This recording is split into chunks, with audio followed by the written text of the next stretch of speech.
الحمد لله نحمده ونستعينه ونستغفره ونعوذ بالله من شرور أنفسنا ومن سيئات أعمالنا من يهد الله فلا مضل له ومن يضلل فلا هادي له ونشهد أن لا إله إلا الله وحده لا شريك له لا مثل له ولا مثيل له لا شبه له ولا شبيه له ونشهد أن محمدا عبد الله ورسوله أرسله بالحق بشيرا ونذيرا وداعيا إلى الله بإذنه وسراجا منيرا فقد قال الله تبارك وتعالى في قرآنه المجيد أعوذ بالله من الشيطان الرجيم إن الله وملائكته يصلون على النبي يا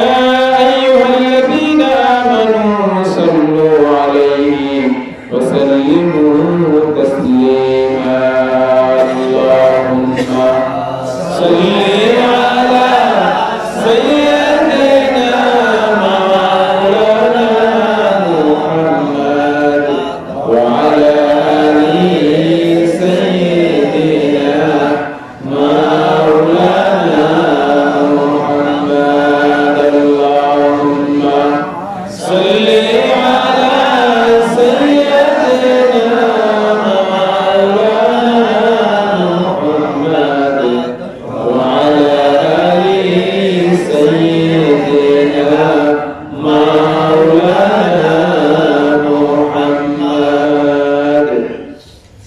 সব প্রশংসা আল্লাহ রাব্বুল আলামিনের জন্য।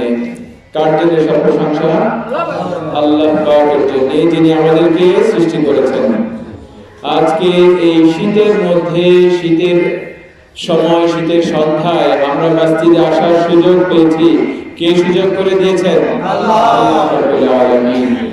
দেখেন পৃথিবীটাকে কত সুন্দর করে, কত ব্যালেন্স করে আল্লাহ রাব্বুল আলামিন পরিচালনা করছেন।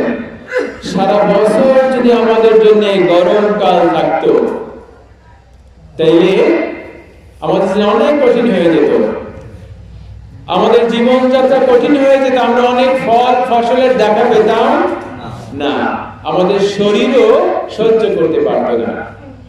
আবার সারা বছর যদি শীত থাকে তাইলেও আমরা আল্লাহর অনেক নিয়ামত থেকে বঞ্চিত হতাম। এজন্য রব্বুল আলামিন আমাদের জন্য সূর্যকে ঘোরানোর মাধ্যমে কখনো শীতকাল তৈরি করে দিচ্ছেন, কখনো গ্রীষ্মকাল এনে দিচ্ছেন, কখনো বর্ষাকাল রব্বুল আলামিন তৈরি করে দিচ্ছেন। সুবহানাল্লাহ। এজন্য এইভাবে আমাদেরকে এক এক সিজনে এক এক ফল ভরপুর খাওয়াচ্ছেন। এখন বাজারে কি ফল আছে? কি আছে বাজারে? হ্যাঁ, কলা আছে, পেয়ারা আছে, পেঁপে আছে। আবার সামনে সিজন আসবে যখন তরমুজ আসবে, তরমুজের বাজার সয়লাভ হয়ে যাবে, তাই না? আবার আমের সিজনে আমের বাজার সয়লাভ হয়ে যাবে, কাঁঠালের সিজনে কাঁঠালের বাজার সয়লাভ হয়ে যাবে। তবে সাইকেল করে করে, রুটিন করে করে রব্বুল আলামিন এক এক সিজনে আমাদেরকে একাধিক ফল খাওয়ার ব্যবস্থা করে দিয়েছেন। সুবহানাল্লাহ। আর এই ফলের মধ্যে দেখেন রব্বুল আলামিনের কত নিয়ামত, কত কুদরত।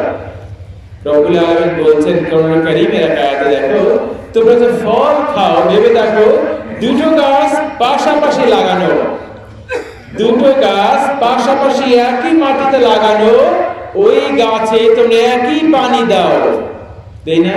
খেজুর গাছ আর নিম গাছ একই মাটিতে হয় না? একই পানি খায়, কিন্তু খেজুর গাছের রস কেমন? সুবহানাল্লাহ। আর নিম গাছের রস পাতাটা অধিকার। এই সৃষ্টি কে করে দিয়েছেন? আল্লাহ করে দিয়েছেন। আমাদের শরীর, গত ইস্তেমার আলোচনায় বলেছিলাম, আমাদের শরীরের মধ্যে রব্বুল আলামিন কত কিছু তৈরি করে দিয়েছেন, কত মেশিন সেট করে দিয়েছেন। আমরা যদি ভাবি তাহলে সারা দিন সেজদায় পড়ে থাকলেও শেষ হবে না। শরীরের মধ্যে কত মেশিন চলে, কত মোটর চলে, মোটর। আমরা ধান বানি না, ধান থেকে চাল বের হয়, যেই মেশিনে ধান বানা হয় শব্দ কেমন, খুব কম নাকি অনেক শব্দ? অনেক শব্দ। এক জায়গায় মেশিন চালালে মানে এর চারপাশে 8-10 বারের মধ্যে শব্দ চলে যায়। তেল লাগে, ডিজেল লাগে, না হয় বিদ্যুৎ লাগে, স্টার্ট দেয়া লাগে। ধান থেকে চাল বের করে, কিন্তু আল্লাহ রাব্বুল আলামিন ওই চাল, ওই বহু খাবার থেকে আমাদের শরীরে যে খাবারটা দিচ্ছি, সেই খাবার থেকে রব্বুল আলামিন ভিটামিন, প্রোটিন বের করে আমাদের রক্তের সাথে মিশিয়ে দিয়েছেন। সুবহানাল্লাহ। এতে কি মোটর লাগে নাই? লাগছে না? আমাদের খাবারটা পিষ্ট করতে হচ্ছে না, কিন্তু মোটরের কোনো শব্দ আছে? কোনো শব্দ নেই। সুবহানাল্লাহ, কোনো শব্দ নেই। আপনার আমার হার্ট, আমি প্রায় বলি, সুযোগ পেলেই মন থেকে আল্লাহ বের করে দেন। হার্ট কি কাজ করছে? আপনার শরীরের সব রক্ত টেনে এক জায়গায় নিয়ে যাচ্ছে, মুহূর্তের মধ্যে আবার সব জায়গায় পৌঁছে দিচ্ছে। টানতে একটাই লাগে না, মোটর একটা শক্তি লাগে না, একটা মেশিন লাগে না? সে মেশিনটা চলছে না? চলছে বিধায় আমরা হাঁটতে পারছি, চলছে মেশিনটা, চলছে বিধায় আমরা এখানে আসতে পারছি। হার্ট চলছে, একদিন 2 দিন চলছে, কদিন চলছে? আমার বয়সের সমান, তাই না? বয়সের সমান হার্ট চলছে না? না, বয়সের সমান চলছে না, বয়সের চেয়ে বেশি চলছে। আমাদের বয়সের চেয়ে আমাদের হার্টের বয়স বেশি না কম? বেশি। আপনার আমার বয়স গুলো শুরু হয়েছে যখন আমি দুনিয়াতে এসেছি, তখন মায়ের পেট থেকে দুনিয়াতে আসার দণ্ডগণের পরে ওই দিন থেকে আমার জন্মদিন গোনা শুরু হয়েছে, তাই না? কিন্তু তারও অন্তত 6-7 মাস আগে আল্লাহ রাব্বুল আলামিন হার্ট তৈরি করে হার্ট চালু করে দিয়েছিলেন। সুবহানাল্লাহ। একটা শিশুর 5 মায়ের পেটে যখন ভ্রূণ সেট হয়, তখন 5 থেকে 7 সপ্তাহের মধ্যে একটা মাংসপিণ্ডকে আল্লাহ রাব্বুল আলামিন হার্টে পরিণত করে সেটাকে চালু করে দেন। সুবহানাল্লাহ। সে হার্টটাকে প্রথম চালু করে দেন। হার্টটা শরীরের মধ্যে পাম্প করে করে রক্ত সঞ্চালন তৈরি করে। তখন হয়তো পুরো হাত হয় নাই, পুরো শরীর হয় নাই, কিন্তু হার্ট পাম্প শুরু করে দেয়। ওই হার্ট পুরো শরীরে রক্তের প্রবাহ চালু করে দেয়। সুবহানাল্লাহ। আর এর সাথে সাথে ওই শিশুর শরীরটাও মায়ের উদরে বড় হতে থাকে। তাহলে হার্টের বয়স বেশি না কম? বেশি, আমাদের চেয়ে বেশি। ওই যে রব্বুল আলামিন চালু করে দিয়েছেন, হার্ট কি আর থেমেছে? হার্ট আর থামেনি। কারো হার্ট 1 মিনিটের জন্যও থামেনি, যারা দুনিয়াতে এখনো আছি। যাদেরটা থেমেছে তারা দুনিয়ায় আর নেই। তাহলে হার্ট একটা বড় মেশিন না? কে চালু করে দিয়েছেন? আল্লাহ।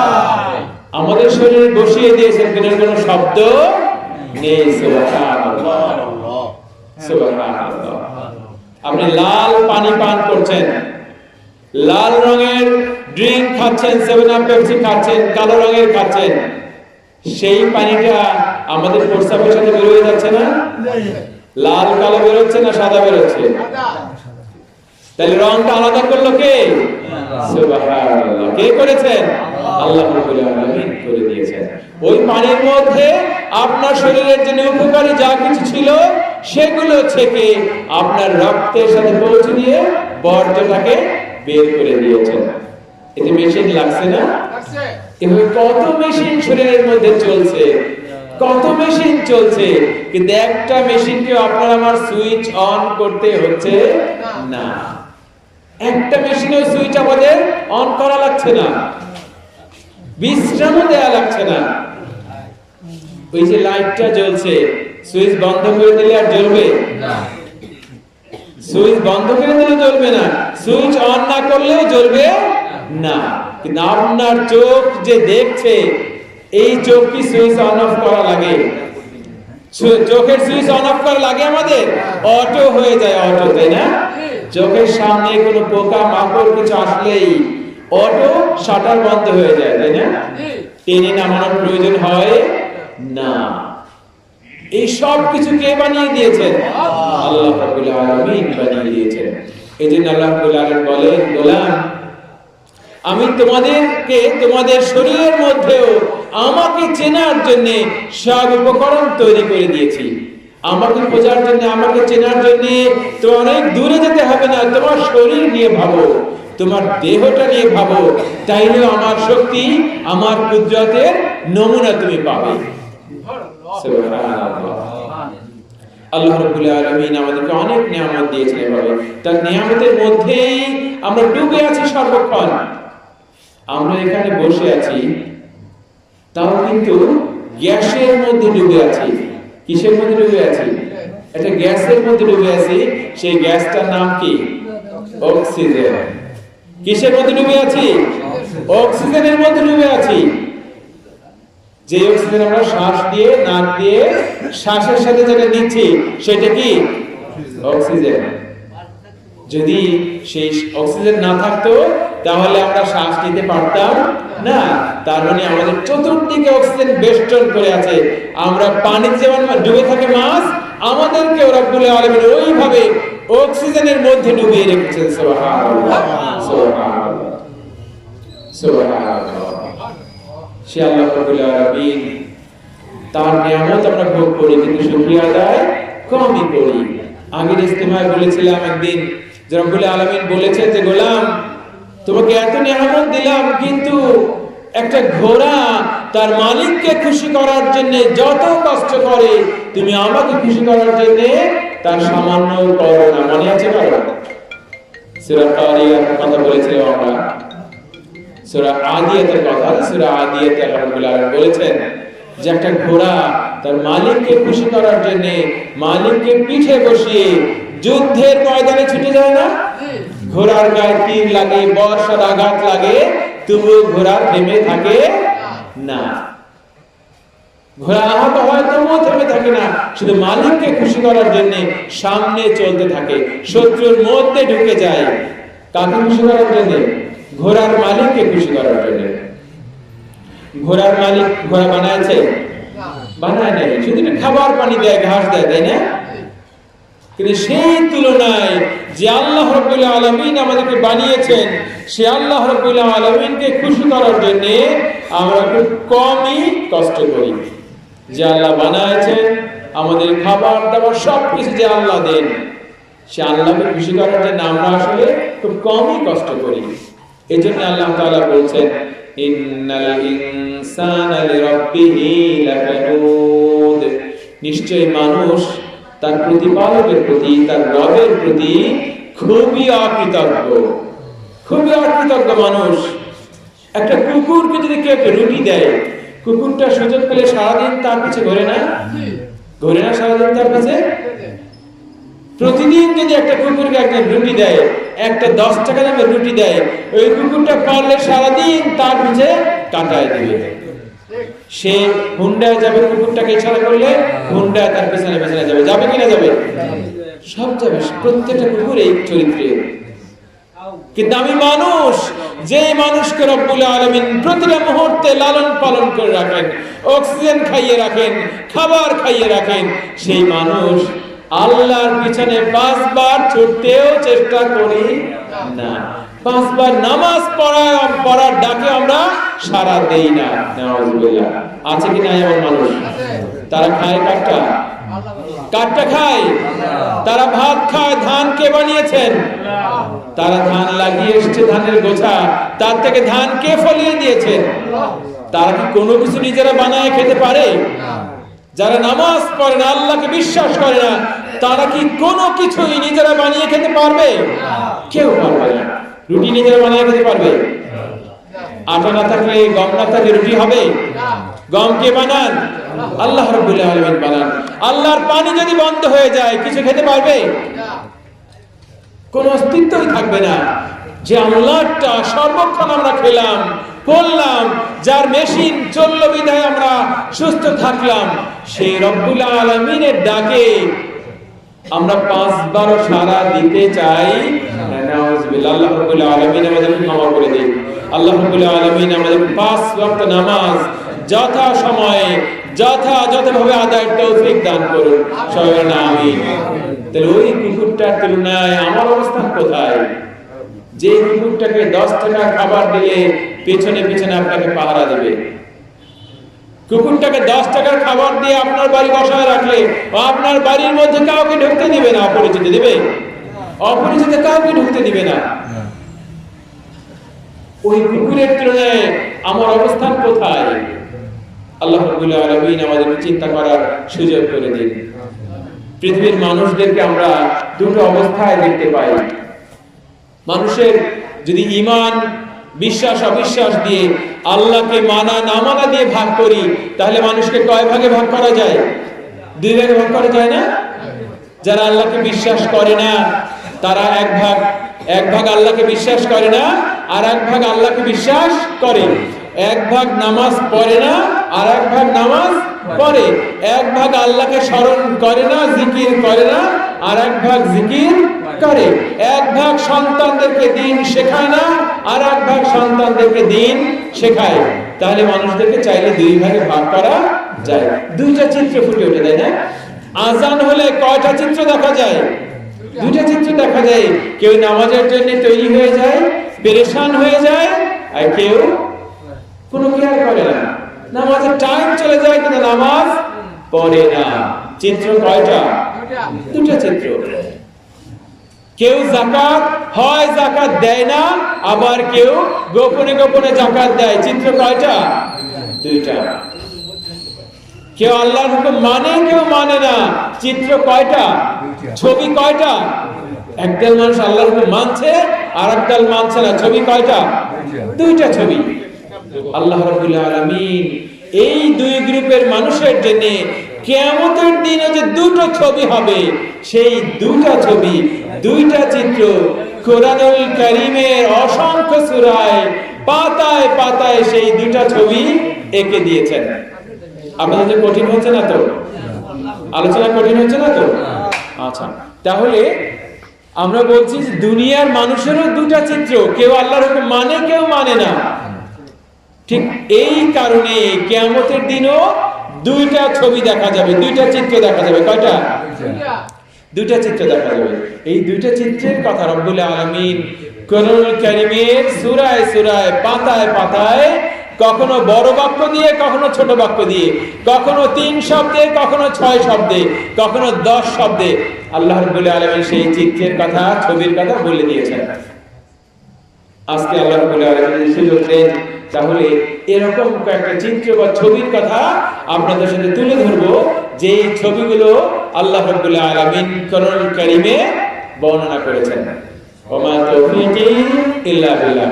কথাগুলো আমার না, কথাগুলো কার? আল্লাহ রাব্বুল আলামিনের। আর বয়ান, আলোচনা সবচেয়ে মজার, সবচেয়ে হেদায়েতের কোনটা? আমার কথা নাকি কোরআনের কথা? কোরআনের কথা। এই জন্য আমরা চেষ্টা করব কোরআন থেকে যতটুকু আল্লাহ রাব্বুল আলামিন তৌফিক দেন, কোরআন থেকে কথা আপনাদেরকে শোনায় দিতে। যে মনোযোগী হবেন সেই কোরআনের কথা বুঝবেন। কারণ কোরআনে আল্লাহ রাব্বুল আলামিন এত সুন্দর করে বলেছেন, এত সহজ সাবলীল, আর কোনো ভাষায় বলা যায় না। যদি আমরা বাংলায় বলতে গিয়ে আমাদের কঠিন হয়। মাঝে মাঝে দেখেছি, লন্ডনে আমি যেখানে নামাজ পড়তাম, একটা কোরআনের আয়াত এত সুন্দর করে রব্বুল আলামিন বলেছেন, আরবিতে এত সুন্দর বোঝা যাচ্ছে, এইটা মানুষকে বোঝানোর জন্য বাংলায় চেষ্টা করেও হয় না, ইংলিশে চেষ্টা করেও অত সুন্দর করে বলা যায় না। রব্বুল আলামিন এত সুন্দর করে বলেছেন, তবু আমরা চেষ্টা করব বাংলায় যতটুকু তুলে ধরা যায়। তাহলে ছবি কয়টা বলেন তো? ছবি 2টা। আমরা সূরা গাশিয়ার মধ্যে এরকম 2টা ছবি আল্লাহ তুলে ধরেছেন। শুনতে চান সবাই? ওকে। সূরা গাশিয়ার মধ্যে আল্লাহ রাব্বুল আলামিন 2টা ছবি তুলে ধরেছেন। এক ছবির মধ্যে বলছেন বিসমিল্লাহির রহমানির রহিম, ওয়াজুহু ইয়াওমাইযিন খাশিআ। 3টা শব্দ মাত্র, 3 শব্দ আল্লাহ বলছেন। দেখো দুনিয়ায় যেমন 2টো চিত্র দেখো, আখিরাতেও তেমনি দুটো চিত্র দেখবে। একটা চিত্রের কথা তোমাদেরকে বলছি, সেই চিত্রটা এমন যে ওয়াজুহু ইয়াওমাইদিন খাশিয়া, ওয়াজুহুন কিছু চেহারা, কিছু মানুষের মুখ, ইয়াওমাইদিন কিয়ামতের দিন খাশিয়া ভয়ে অবনমিত হয়ে থাকবে, ভয়ে অবনমিত হয়ে থাকবে। কোর্টে কারণ নামে একটা মামলা চলছে, সে অপরাধী, খুনের মামলা, সে জানে সে অপরাধ করেছে। জজ সাহেবের কাছে আর্গুমেন্টে সব তথ্য প্রমাণ উপস্থাপিত হয়েছে, সে নিশ্চিত তার অপরাধ প্রমাণিত হয়েছে। ভিডিও ফুটেজে পাওয়া গেছে যে সে একটা মানুষকে খুন করছে। এখন যেদিন রায়ের দিন জজ সাহেব ইজলাসে উঠতেছে, তখন ওনার চেহারার অবস্থা কি খুব ভালো না খারাপ? কঠিন না অবস্থা? সে জানে এই মুহূর্তে হয়তো আমার ফাঁসির আদেশ হয়ে যাবে, এই মুহূর্তে হয়তো জজ সাহেব বলে ফেলবে তোমার মৃত্যুদণ্ড। এই ভয়ে তার চেহারা গভীর মলিন হয়ে থাকে। আর রায় ঘোষণার সাথে সাথে সে হাউমাউ করে চিৎকার শুরু করে দেয়, দেয় কি দেয় না? আল্লাহ বলেন, গোলাম, যে মানুষগুলো দুনিয়ায় আমার হুকুম মানলো না, আমার হুকুমের পরোয়া করলো না, নামাজ পড়লো না, আমার প্রতি শুকরিয়া আদায় করলো না, কিয়ামতের দিন যখন আমি রায় ঘোষণা করব, ওরা যখন বিচারের আদালত দেখবে, ওয়াজুহু ইয়াওমাইদিন খাশিয়া, ভয়ে ওদের চেহারা অবনমিত হয়ে যাবে, ভয়ে প্রচন্ড ভীত হয়ে যাবে ওদের চেহারা, ওদের চেহারায় সেই ভয় ফুটে উঠবে। ছবিটা বুঝতে পারছেন? ছবিটা ক্লিয়ার না? একজন অপরাধী যে দুনিয়া আল্লাহর হুকুম মানে নাই, কিয়ামতের দিন তার সামনে আর মুক্তির কোনো আশা নেই, তার জন্য জাহান্নামের ফয়সালা হয়ে যাবে, সে নিশ্চিত, সে বুঝে ফেলে। আল্লাহ তিন শব্দে বলছেন যে এই মানুষগুলো যারা দুনিয়ায় যাদের ছবি হলো আল্লাহ আমার হুকুম মানে না, কিয়ামতের দিন ওদের ছবিটা দেখবা ভয়ে জড়সড় হয়ে আছে। আমিলাতুন নাসিবা, কয়টা? মাত্র দুটো শব্দ, কত চমৎকার করে রব্বুল আলামিন বলছেন। আমার বোঝানোর ভাষা নাই, কোন আলেমেরই এত সুন্দর করে বলার ভাষা নেই যত সুন্দর করে রব্বুল আলামিন বলছেন।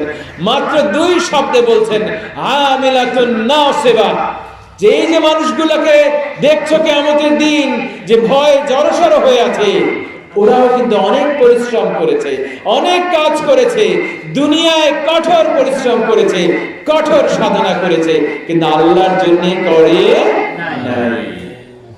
অনেক মানুষ আছে না, নামাজ পড়ে না কিন্তু সুবহে সাদিকের সময় উঠে দোকান খোলে।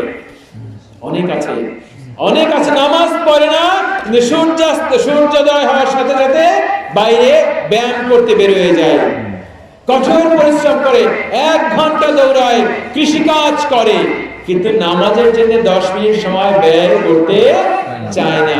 তাহলে এই লোকটা পরিশ্রম করলো অনেক, সেই পরিশ্রম কি আল্লাহর জন্য হলো? হলো না।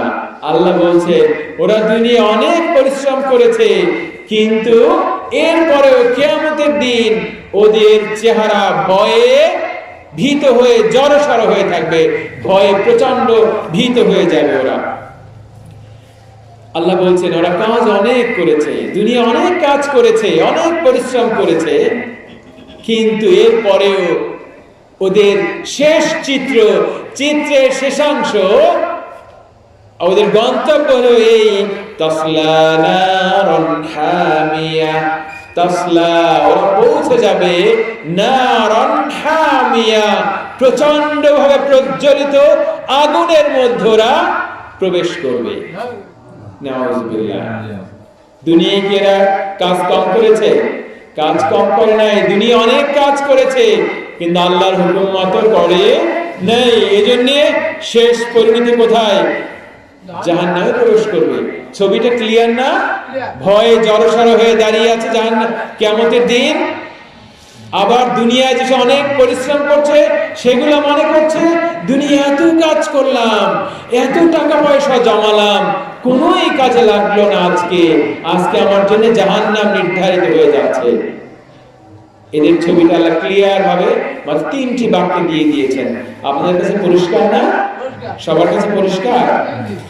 এরপরে দেখেন আল্লাহ রাব্বুল আলামিন বলছেন তারা জাহান্নামে প্রবেশ করবে। এখন জাহান্নামে প্রবেশ করার পরেও তাদেরকে মেহমানদারি করানো হবে। কি করানো হবে? মেহমানদারি করানো হবে, পানিও দেয়া হবে, পানি দেয়া হবে। কিভাবে হবে?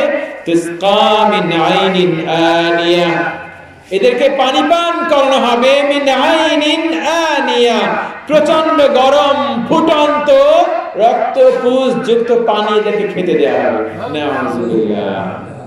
ছবিটা কল্পনা করেন তো, বোঝা যায়?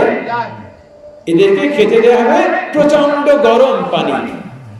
সংক্ষেপে বলছি, লাইসা লাহুম তাআমুন ইল্লা মিন দরি', কোনো খাবার নাই।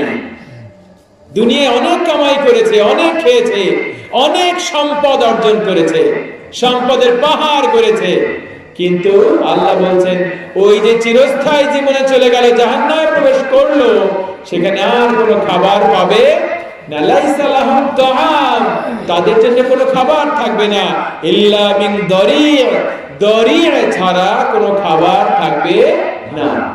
শব্দটা বলেছেন আল্লাহ, দরি'। দরি' হলো কাঁটাযুক্ত এক প্রকার গাছ, কাঁটাযুক্ত গাছ, গাছটা ছাড়া তাদের কোনো খাবার জুটবে না। মানুষ যখন ক্ষুধার্ত থাকে তখন গাছের পাতাও খায় না। এমনও শুনেছি, পত্রিকায় দেখেছি, যে সাগর পাড়ি দিয়ে এক দেশ থেকে আরেক দেশে মানুষ যখন যায়, সাগরের মাঝখানে ট্রলারের ইঞ্জিন বন্ধ হয়ে গিয়েছে, চারদিকে কোনো কুল কিনারা নাই, খাবার পানি শেষ হয়ে গেছে, খাবার শেষ হয়ে গেছে, তখন ওই মানুষগুলো একজন আরেকজনের প্রস্তাব পান করেছে। করে না মানুষ? করে, ক্ষুধার যন্ত্রণায় তাও করে। ওই জাহান্নামে বসে ক্ষুধার যন্ত্রণায় ওই কাঁটা যুক্ত দড়ি রেখে জীবন বাঁচানোর অথবা ক্ষুধা নিবারণের চেষ্টা করবে। আল্লাহ বলছেন লা ইসমিনু ওয়া লা ইউগনি মিন জু', ওই দড়ি কাঁটা যুক্ত বৃক্ষলতা খাবে, কিন্তু এতে ওদের ক্ষুধা মিটবে না, ক্ষুধা কমবে না। দুনিয়ায় খাবার কত ছিল, তাই না? কত খাবার আল্লাহ খাইয়েছিলেন। একটু আগে যেমন বললাম, বাজারে গেলে কত রকমের ফল পাওয়া যায়, কত রকমের ফল একের পর এক বাজারে আসতে থাকে। এগুলো আমাদেরকে কে খাওয়ান? আল্লাহ খাওয়ান। দুনিয়ায় এত ভরপুর খাওয়ালেন, এত ভরপুর খেয়েও যে আল্লাহর হুকুম মানলো না, আল্লাহকে চেনার চেষ্টা করলো না, এই ফলগুলো কে বানিয়েছেন, আমাকে কে বানিয়েছেন, সেইটা ভাবলো না, তার জন্য ওই চূড়ান্ত শাস্তি জাহান্নাম। না খেয়ে থাকো, বেশি ক্ষুধা লাগলে দড়ি বা গাছগাছরা খাও। নাউজুবিল্লাহ। আল্লাহ রাব্বুল আলামিন আমাদেরকে এই জাহান্নাম থেকে রক্ষা করুন। যেই কাজ করলে আল্লাহ রাব্বুল আলামিন খুশি হবেন সেই কাজ করার তৌফিক দিন। যেই কাজ করলে আল্লাহ রাব্বুল আলামিন নারাজ হন, আমাদেরকে তিনি দয়া করে মেহেরবানি করে সেই কাজ থেকে ফিরিয়ে রাখুন। সবাই বলেন আমিন। তাহলে আমরা একটা ছবি পেয়েছি, একটা ছবির পুরো বর্ণনা আল্লাহ দিয়ে দিয়েছেন। একদল মানুষ কিয়ামতের দিন ভয়ে জড়সড় হয়ে দাঁড়িয়ে আছে, এরপরে তারা জাহান্নাম তাদের ঠিকানা হয়ে গেছে। জাহান্নামে পানিও দেওয়া হয়েছে, কিন্তু খাবার পানি না, খাবার দেওয়া হয়েছে কিন্তু তা খেলেও পেট ভরবে না। এইগুলো এক মানুষের চিত্র। পাশাপাশি একই সাথে রব্বুল আলামিন আর এক চিত্র নিয়ে এসেছেন। আল্লাহ বলছেন ওয়াজুহু ইয়াওমাইদিন নাইমা। আবার ওয়াজুহুন শব্দটা এখানে প্রথমে এনেছেন। ওয়াজুহুন অর্থ হলো মুখমণ্ডল, চেহারা। ওয়াজুহু ইয়াওমাইদিন নাইমা, কিছু চেহারা ইয়াওমাইদিন ওই দিন, বিচারের দিন, নাইমা। নাইমা সবাই বলেন তো, নাইমা। নাইমা অর্থ হলো আল্লাহ নিয়ামত রাজি পেয়ে আনন্দে উৎফুল্ল উদ্বেলিত হয়ে যাবে, উচ্ছ্বসিত হয়ে যাবে আল্লাহর পুরস্কার পেয়ে। আনন্দে তার চেহারা আনন্দে জল জল করতে থাকবে, চার চেহারায় হাসি ফুটে উঠবে। সুবহানাল্লাহ। একটা ছেলে পরীক্ষা দিয়েছে, ম্যাট্রিক পরীক্ষা দিয়েছে। সারাদিন সারা বছর সে কঠোর পরিশ্রম করেছে, পুরো বই পড়েছে, প্রাইভেট পড়েছে, রাত জেগে পড়েছে, ক্লাস মিস করেনি। এরপরে যখন তার যেদিন রেজাল্ট আসতেছে, রেজাল্ট আসার পরে যখন দেখা গেল সে গোল্ডেন এ প্লাস পেয়েছে, সে রেজাল্টটা পাওয়ার সাথে সাথে আনন্দে চিৎকার দিয়ে ওঠে না? আনন্দ উদ্বেলিত হয়ে ওঠে, মা বাবাকে কাছে থাকলে জড়িয়ে ধরে, তার মা বাবা এত খুশি হয়ে যায়, সকলকে বলতে শুরু করে যে আমার ছেলে বা আমার মেয়ে ক্লাস পেয়েছে। মা বাবা ছেলে মেয়ে সবার চেহারায় হাসি ফুটতে শুরু করে। আল্লাহ বলছে যে ওই আরেকটা চিত্র, একদল মানুষ তাদের চেহারা কিয়ামতের দিন উজ্জ্বল হয়ে উঠবে, আনন্দে উজ্জীবিত হয়ে উঠবে। কারা তারা? লিসাইহা রাদিয়া, লিসাইহা রাদিয়া, মাত্র দুটো শব্দ, সুবহানাল্লাহ, দুটো শব্দ দিয়ে রব্বুল আলামিন অনেক কিছু বলে দিয়েছেন। আল্লাহ বলছেন লিসাইহা, তারা যে পরিশ্রম করেছে, কষ্ট সাধনা করেছে, দুনিয়ায় তারা যে ধৈর্য ধরেছে, কষ্ট করেছে। দুনিয়ায় আল্লাহর হুকুম মানতে কষ্ট আছে কি নাই? আছে না? শীতের দিন ওযু করো, 5 ওয়াক্ত নামাজ পড়া, যারা আল্লাহকে ভালোবাসে তাদের জন্য সহজ, কিন্তু কাজটা তো একটু কঠিন, তাই না? আল্লাহ বলছেন লিসাইহা রাদিয়া, এই মানুষগুলো যাদের চেহারা আনন্দ ফুটে উঠবে, তারা ওই মানুষ যারা লিসাইহা, তারা দুনিয়ার পরিশ্রমের জন্য রাদিয়া, বলেন সবাই রাদিয়া, রাদিয়া, তারা খুশি হয়ে যাবে, নিজের কাজের জন্য খুশি হয়ে যাবে তারা। আগের চিত্র, তারাও দিনে অনেক পরিশ্রম করছে, কিন্তু আখিরাতে দিন আফসোস করবে, করলাম কি, এত কাজ করলাম, সকাল থেকে রাত পর্যন্ত একটু বিশ্রাম নিলাম না, দোকান চালালাম, আবার ব্যবসা বাণিজ্য করলাম, কত কষ্ট করলাম, লাভ হলো কি? সামনে তো এখন জাহান্নাম, আল্লাহর হুকুম মতো কিছুই করলাম না, তাহলে সে আফসোস করবে যে সে আসলে ভালো কিছু করে নাই। কিন্তু আর একদল মানুষ, তারা আনন্দিত হয়ে যাবে যে না, দুনিয়ায় আমি যে কষ্ট করেছিলাম, আজকে সেই কষ্টের ফল পাচ্ছি, আমার পরিশ্রমটা সঠিক হয়েছে, 5 ওয়াক্ত নামাজ পড়েছি, ব্যবসা বন্ধ হয়েছে, দোকানে বেচাকেনা কম হয়েছে, ফসলে কাজ কম হয়েছে, তবুও নামাজ ছাড়ি নাই, আজকে সেই শ্রমের বিনিময় পাচ্ছি। সবাই সুদে ব্যবসা করেছে, কিন্তু সুদে ব্যবসা করি নাই, টাকা ছিল, মানুষ সুদে নিতে চেয়েছে, সুদে টাকা দেই নাই, মানুষকে ঠকাই নেই, চাইলেই আমার 10 টাকায় কেনা মাল বাজারে দাম বেড়ে গেছে, 50 টাকা বিক্রি করতে পারতাম, কিন্তু করি নাই।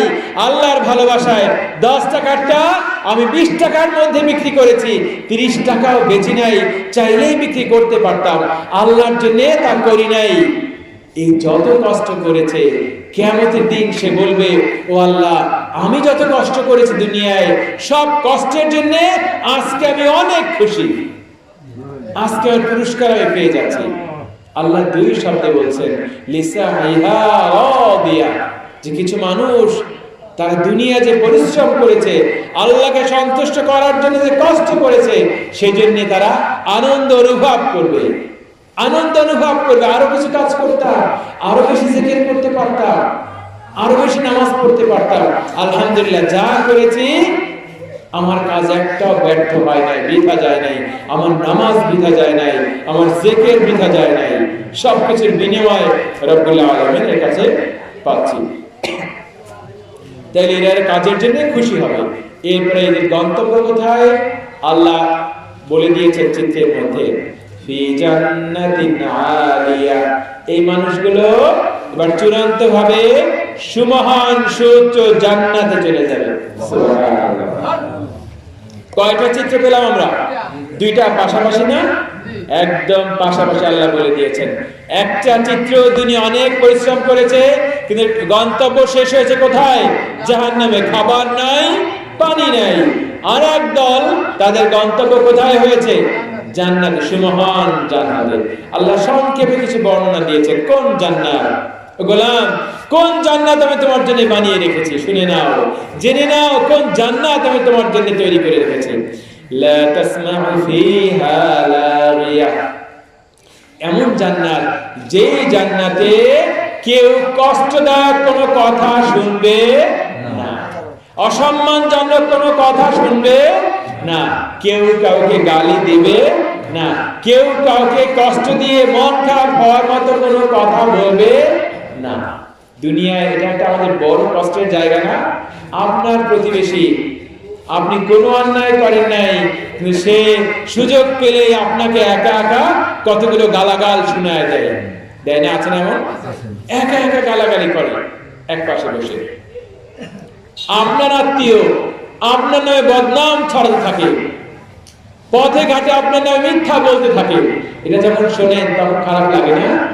খারাপ লাগে। কিন্তু আল্লাহ বলছেন, ও গোলাম, জান্নাতে যখন আসবে কেউ আর কোনো খারাপ কথা বলবে না।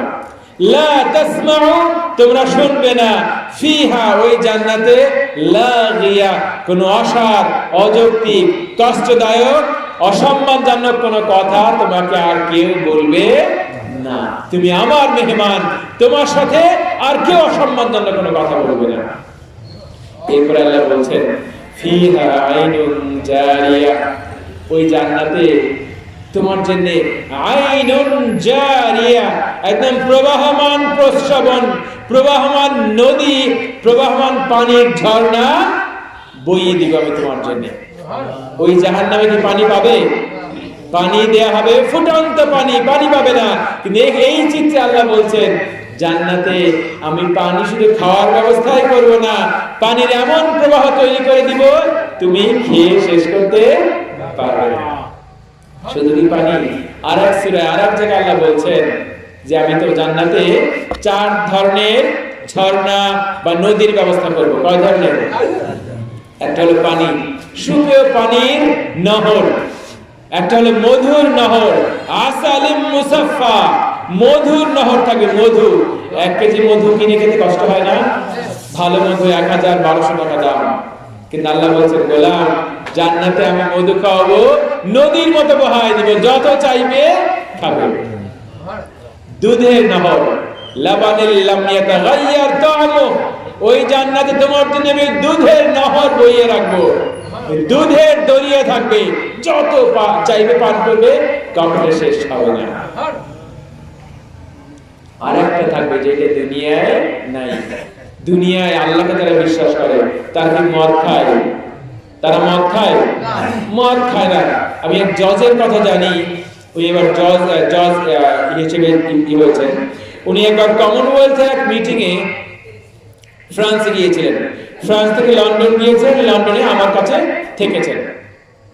তো উনি যখন ফ্রান্সে কমনওয়েলথের মিটিংয়ে গিয়েছেন, সেখানে মিটিংয়ে সকলকে সবার সামনে মদ দেয়া হয়েছে। উনি তো খাননি, বরং উনি সাথে সেখান থেকে বের হয়ে গেছেন। সবার খাবার দাবার শেষ হয়ে যাওয়ার পরে এরপর মিটিংয়ে ঢুকেছেন। চাইলে খেতে পারতেন না? বিদেশ, ফ্রান্সে উনি খেলে কে দেখতো? কেউ দেখতো?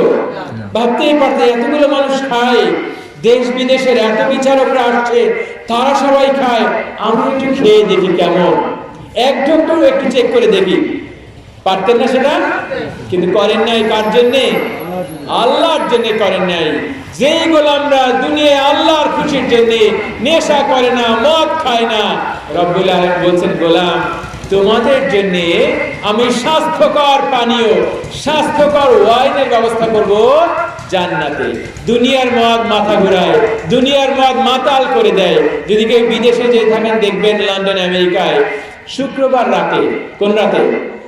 শুক্রবার রাতে যদি 12টা, 1টা, 2টা, 3টার দিকে বের হয়, তাহলে সে দেখবে রাস্তায় মাঝে মাঝে দেখা যায় কেউ চিৎকার দিচ্ছে, কেউ একজন আরেকজনকে গালাগালি করতে করতে তাড়াচ্ছে, কেউ রাস্তায় বমি করে পড়ে আছে। কেন?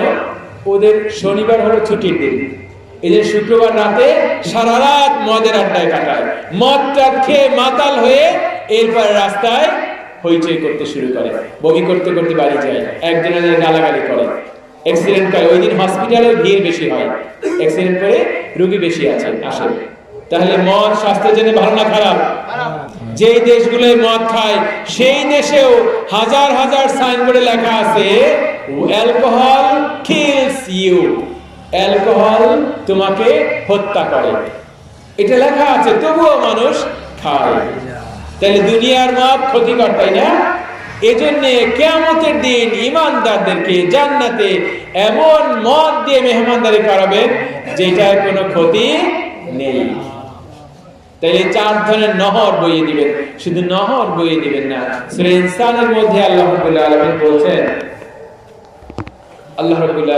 যে গোলাম, আমি শুধু নদী বানায় দেব না, বরং এই নদীগুলোর চাবিও তোমার হাতে দিয়ে দেব। সুবহানাল্লাহ। কঠিন হয়ে যাবে আপনাদের জন্য, বুঝতে পারছেন সবাই? আল্লাহ বলছেন যে এই নদীগুলোর চাবিও তোমার হাতে দিয়ে দেব। কিভাবে? ইফাজ্জিরুনাহা তাফজিরা। তুমি যেদিকে যাইবে, যেদিকে চাইবে সেদিকেই এই নদী বা ঝর্ণাগুলোকে নিয়ে যেতে পারবে। সুবহানাল্লাহ। আপনি ঘুরতে যাবেন, ঘোড়ার পিঠে গেলেন, যে আজকে আমি ঘোড়ার পিঠে দৌড়াবো, আপনার পানির বোতল, দুনিয়াতে পানির বোতল নেওয়া লাগবে না, কিন্তু জান্নাতে তা লাগবে না। আপনার পানি বহন করা দরকার না, আপনি যদি একটা পানির নহর ইশারা করবেন, চলো আমার সাথে, ও আপনার পাশে পাশে দৌড়াতে থাকবে, আপনি দৌড়বেন, পানির দরিয়াও আপনার সাথে দৌড়াবে। সুবহানাল্লাহ। কোনো ময়লা লাগবে না। এই রাজত্ব আপনাকে আল্লাহ রাব্বুল আলামিন দিয়ে দিবেন। এই রাজত্ব আল্লাহ আপনাকে দিয়ে দিবেন যারা দুনিয়া আল্লাহর হুকুম মানলো। আল্লাহর রাসূলকে আল্লাহ রাব্বুল আলামিন বলছেন যে রাসূল, আপনি জান্নাতে যেদিকে তাকাবেন, যেদিকে তাকাবেন আপনি দেখবেন নাঈমা ওয়া মুলকান কাবীরা। আপনি দেখবেন সুবিশাল নিয়ামত রাজি আর সুবিশাল রাজত্ব। এই রাজত্বের মালিক আল্লাহ আপনাদেরকে, আমাদেরকে বানায় দেবেন ইনশাআল্লাহ। এরপরে আল্লাহ বলছেন ফিহা সুরুরুম মারফুআ। ওই জান্নাতে আমি তোমাদের বিছানার ব্যবস্থা করব, বিছানার ব্যবস্থা করব। সেই বিছানাগুলো হবে সুউচ্চ পালঙ্কের মতো, হাই কাউচেস ইংলিশে বলা হয়, হাই কাউচেস বা রেস্ট কাউচেস, সুউচ্চ পালঙ্কের মতো। জাদুঘরে গেলে দেখবেন আগের রাজাদের, জমিদারদের বড় বড় পালঙ্ক, খাট পালঙ্ক সাজানো আছে, শত শত বছর আগে, সিঁড়ি দিয়ে বেয়ে উঠতে হয়, এত উঁচায়।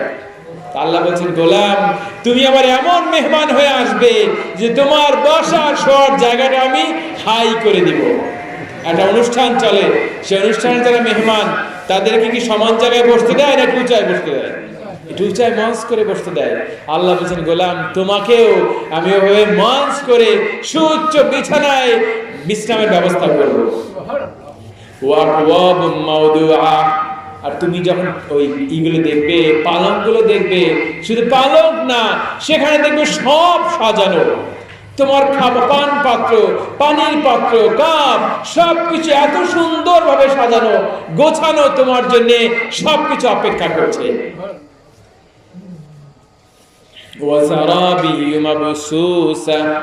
আল্লাহ বলছেন, আমি তোমাদের জন্য কার্পেট বিছায় রাখবো, কার্পেট বিছানো থাকবে তোমার মেহমানদারের জন্য, তোমার সম্মানের জন্য লাল গালিচা আমি বিছায় রাখবো। সুবহানাল্লাহ। একজন বিদেশি রাষ্ট্রপ্রধান আসলে এয়ারপোর্টে তাকে লাল গালিচা সম্বর্ধনা দেওয়া হয় না? একদম বিমান থেকে টার্মিনাল পর্যন্ত লাল কার্পেট বিছায় দেওয়া হয়। আল্লাহ বলছেন, গোলাম, তুমি আমার এমন স্পেশাল মেহমান হবে যারা দুনিয়া আমার হুকুম মেনে চলছো, কষ্ট করে আমাকে খুশি করার চেষ্টা করছো, তোমার জন্য আমি এমন সম্মানের ব্যবস্থা করে রাখছি যে তোমাকে গ্রহণ করার জন্য, তোমাকে রিসিভ করার জন্য, তোমাকে সম্মান দেওয়ার জন্য ফেরেশতারা লাল গালিচাও বিছায় দেবে। সুবহানাল্লাহ। দুইটা চিত্র কমপ্লিট না? ক্লিয়ার আপনাদের কাছে? দুইটা ছবির দেখা পেয়েছেন? একটা ছবিতে কি হতাশা, জাহান্নাম, দুনিয়া যে কাজ করছে সেজন্যও হতাশা, আর এক ছবিতে হলো উচ্ছ্বাস, জয়, বিজয়, সাফল্য, আল্লাহর জান্নাত, আল্লাহর জান্নাত। দুনিয়ায় যে কাজ করছে সেগুলো বৃথা যাবে না। এই জন্য আমরা আগের আলোচনা একদিন বলেছিলাম যে এটা ঘটবে হবে যদি আমরা সবগুলো কাজ কার জন্য করি? সব কাজ যদি আল্লাহর জন্য করি। আমরা এখানে জিকিরের মজলিসে আসছি, চলাবাঙ্গার মরহুম পীর সাহেব হুজুরুল্লাহ তার সাজানো বাগানে বসে জিকির করছি। কাকে খুশি করতে? আল্লাহকে খুশি করতে। বয়ান শুনবো কাকে খুশি করতে? আল্লাহকে খুশি করতে। এর আগে বলেছিলাম বাড়ি একটা মাছ কিনবো, মাছ বাজারে বড় ইলিশ মাছ আসছে, পকেটেও টাকা আছে, ওই মাছটা কিনবো কাকে খুশি করতে? কাকে খুশি করতে কিনবো? আল্লাহকে খুশি করতে না ছেলে মেয়েকে খুশি করতে? আল্লাহকে খুশি করতে কিনবো। কিনবো ছেলে মেয়ের জন্য, ছেলে মেয়ে আত্মীয় স্বজন মা বাবার জন্য কিনবো, তাদেরকে খাওয়ানোর জন্য কিনবো, কিন্তু মনে মনে নিয়ে তো আল্লাহ তোমার খুশির জন্য এই বড় মাছটা ছেলে মেয়েদের জন্য নিচ্ছি, কারণ ছেলে মেয়ে তো তুমি দিয়েছো। ছেলে মেয়ে লালন পালনের দায়িত্ব কে দিয়েছেন? আল্লাহ দিয়েছেন। তাহলে এই যে ব্যয় করবেন আল্লাহর দায়িত্ব পালন করতে, সেই জন্য আল্লাহর খুশি পাওয়া যাবে না?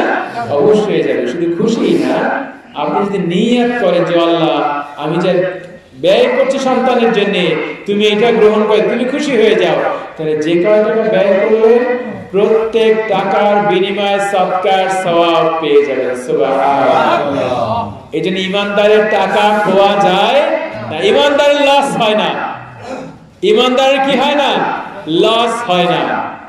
ইমানদার হয় দুনিয়ায় পায়, না হয় ওখানে জমা হয়। একটা গল্প বলেছিলাম কেন আপনাদেরকে, এক ক্ষুধার্ত লোকের রুটি খাওয়ার গল্প বলেছিলাম, বলবো আবার? এক লোক ক্ষুধার্ত লোক, 2-3 দিন ধরে ক্ষুধার্ত ছিল। এখন কেউ একজন তাকে রুটি দিয়েছে, সে এক জায়গায় বসে রুটিটা খাচ্ছে। এই অবস্থায় একটা কাক এসে ছো মেরে তার রুটিটা নিয়ে গেছে। তার হাত থেকে রুটিটা কাকে নিয়ে গেছে। এখন লোকটা খুবই হতাশ, এতদিন পর 2-3 দিন পরে খাবার পেলাম, তাও কাক নিয়ে গেল। এখন কাকটা যেই গাছে বসে সেই গাছে সে গিয়ে একটা ঢিল ছেড়ে, কাকটা আর এক গাছ যায় সেখানে সে ঢিল ছেড়ে যে রুটিটা কাকটা ফেলে দেয় কিনা। আর এক গাছ যায় সেখানেও গিয়ে ঢিল ছেড়ে। পরে কাক এক গ্রাম ওই গ্রাম ছেড়ে আর এক গ্রামের উদ্দেশ্যে উঠতে শুরু করলো। এখন এই লোক ভাবে আমার রুটিটা ব্যর্থ যাবে, খেতেও পারলাম না, লস হবে। লস তো হতে পারে না। এটা বলে ফেলল আল্লাহ এই রুটিটা যা, এই রুটি আমি আল্লাহর জন্য তোকে দান করে দিলাম। সুবহানাল্লাহ। বললাম এই রুটিটা আল্লাহর জন্য তোমাকে দান করে দিলাম, যাও খাও।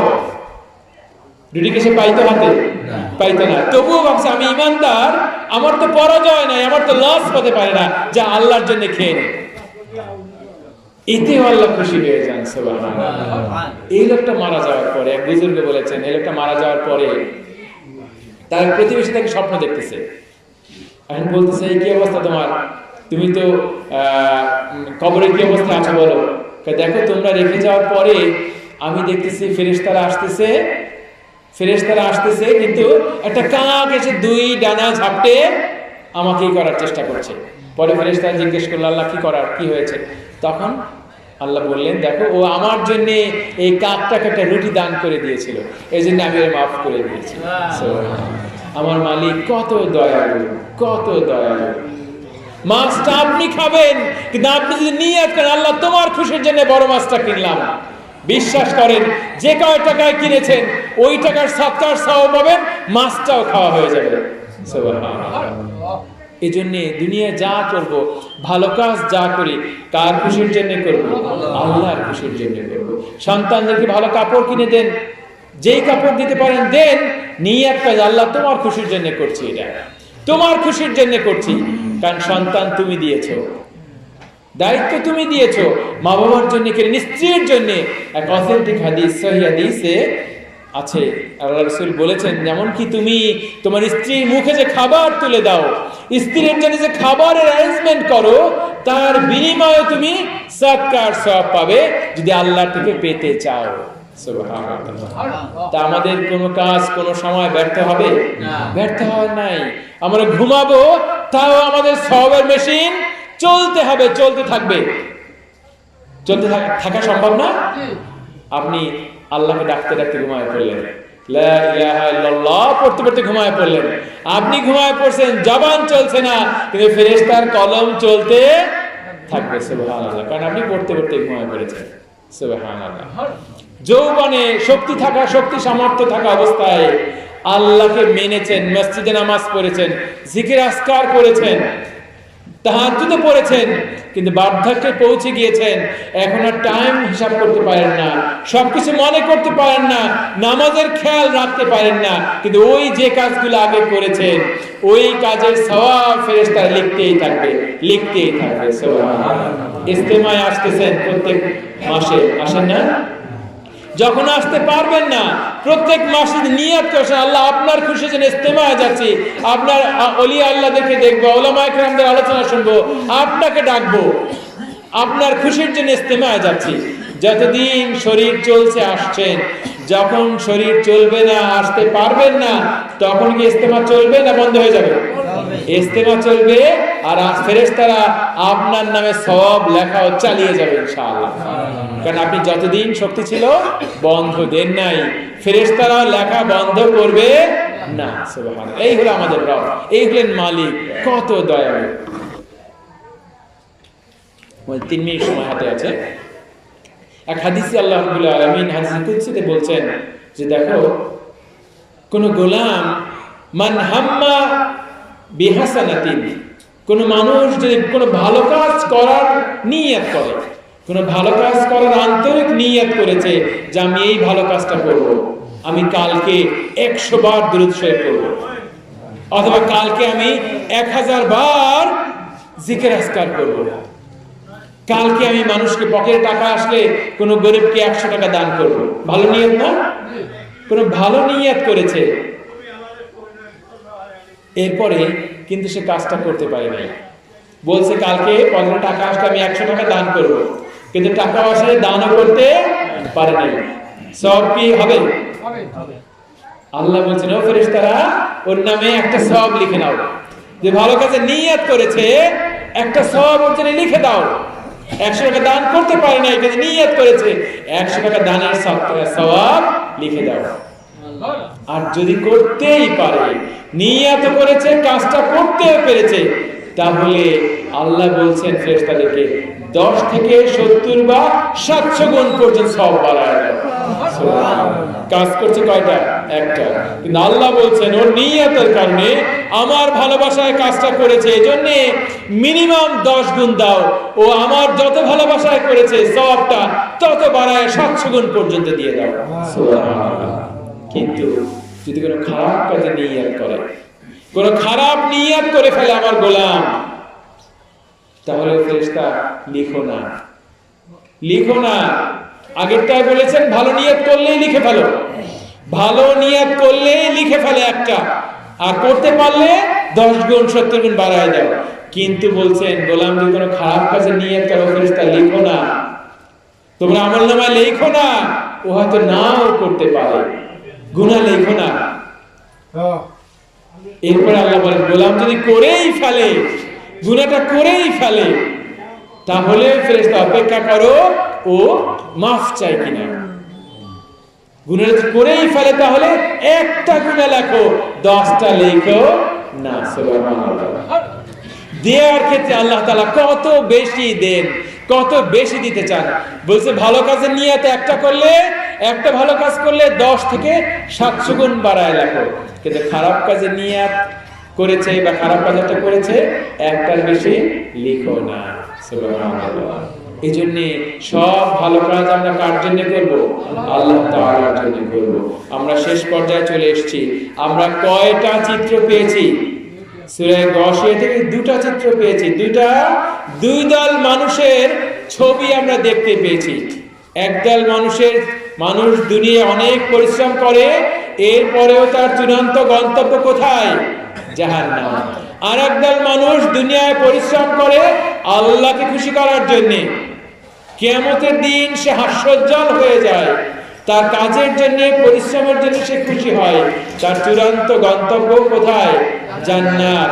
সেখানে সে বিশেষ মেহমানের সম্মান পায়। আমরা কোনটা চাই? প্রথমটা না দ্বিতীয়টা? দ্বিতীয়টা। যেখানে মানুষ খুশি থাকবে সে জান্নাত চায় না জাহান্নাম চায়? জান্নাত চায়।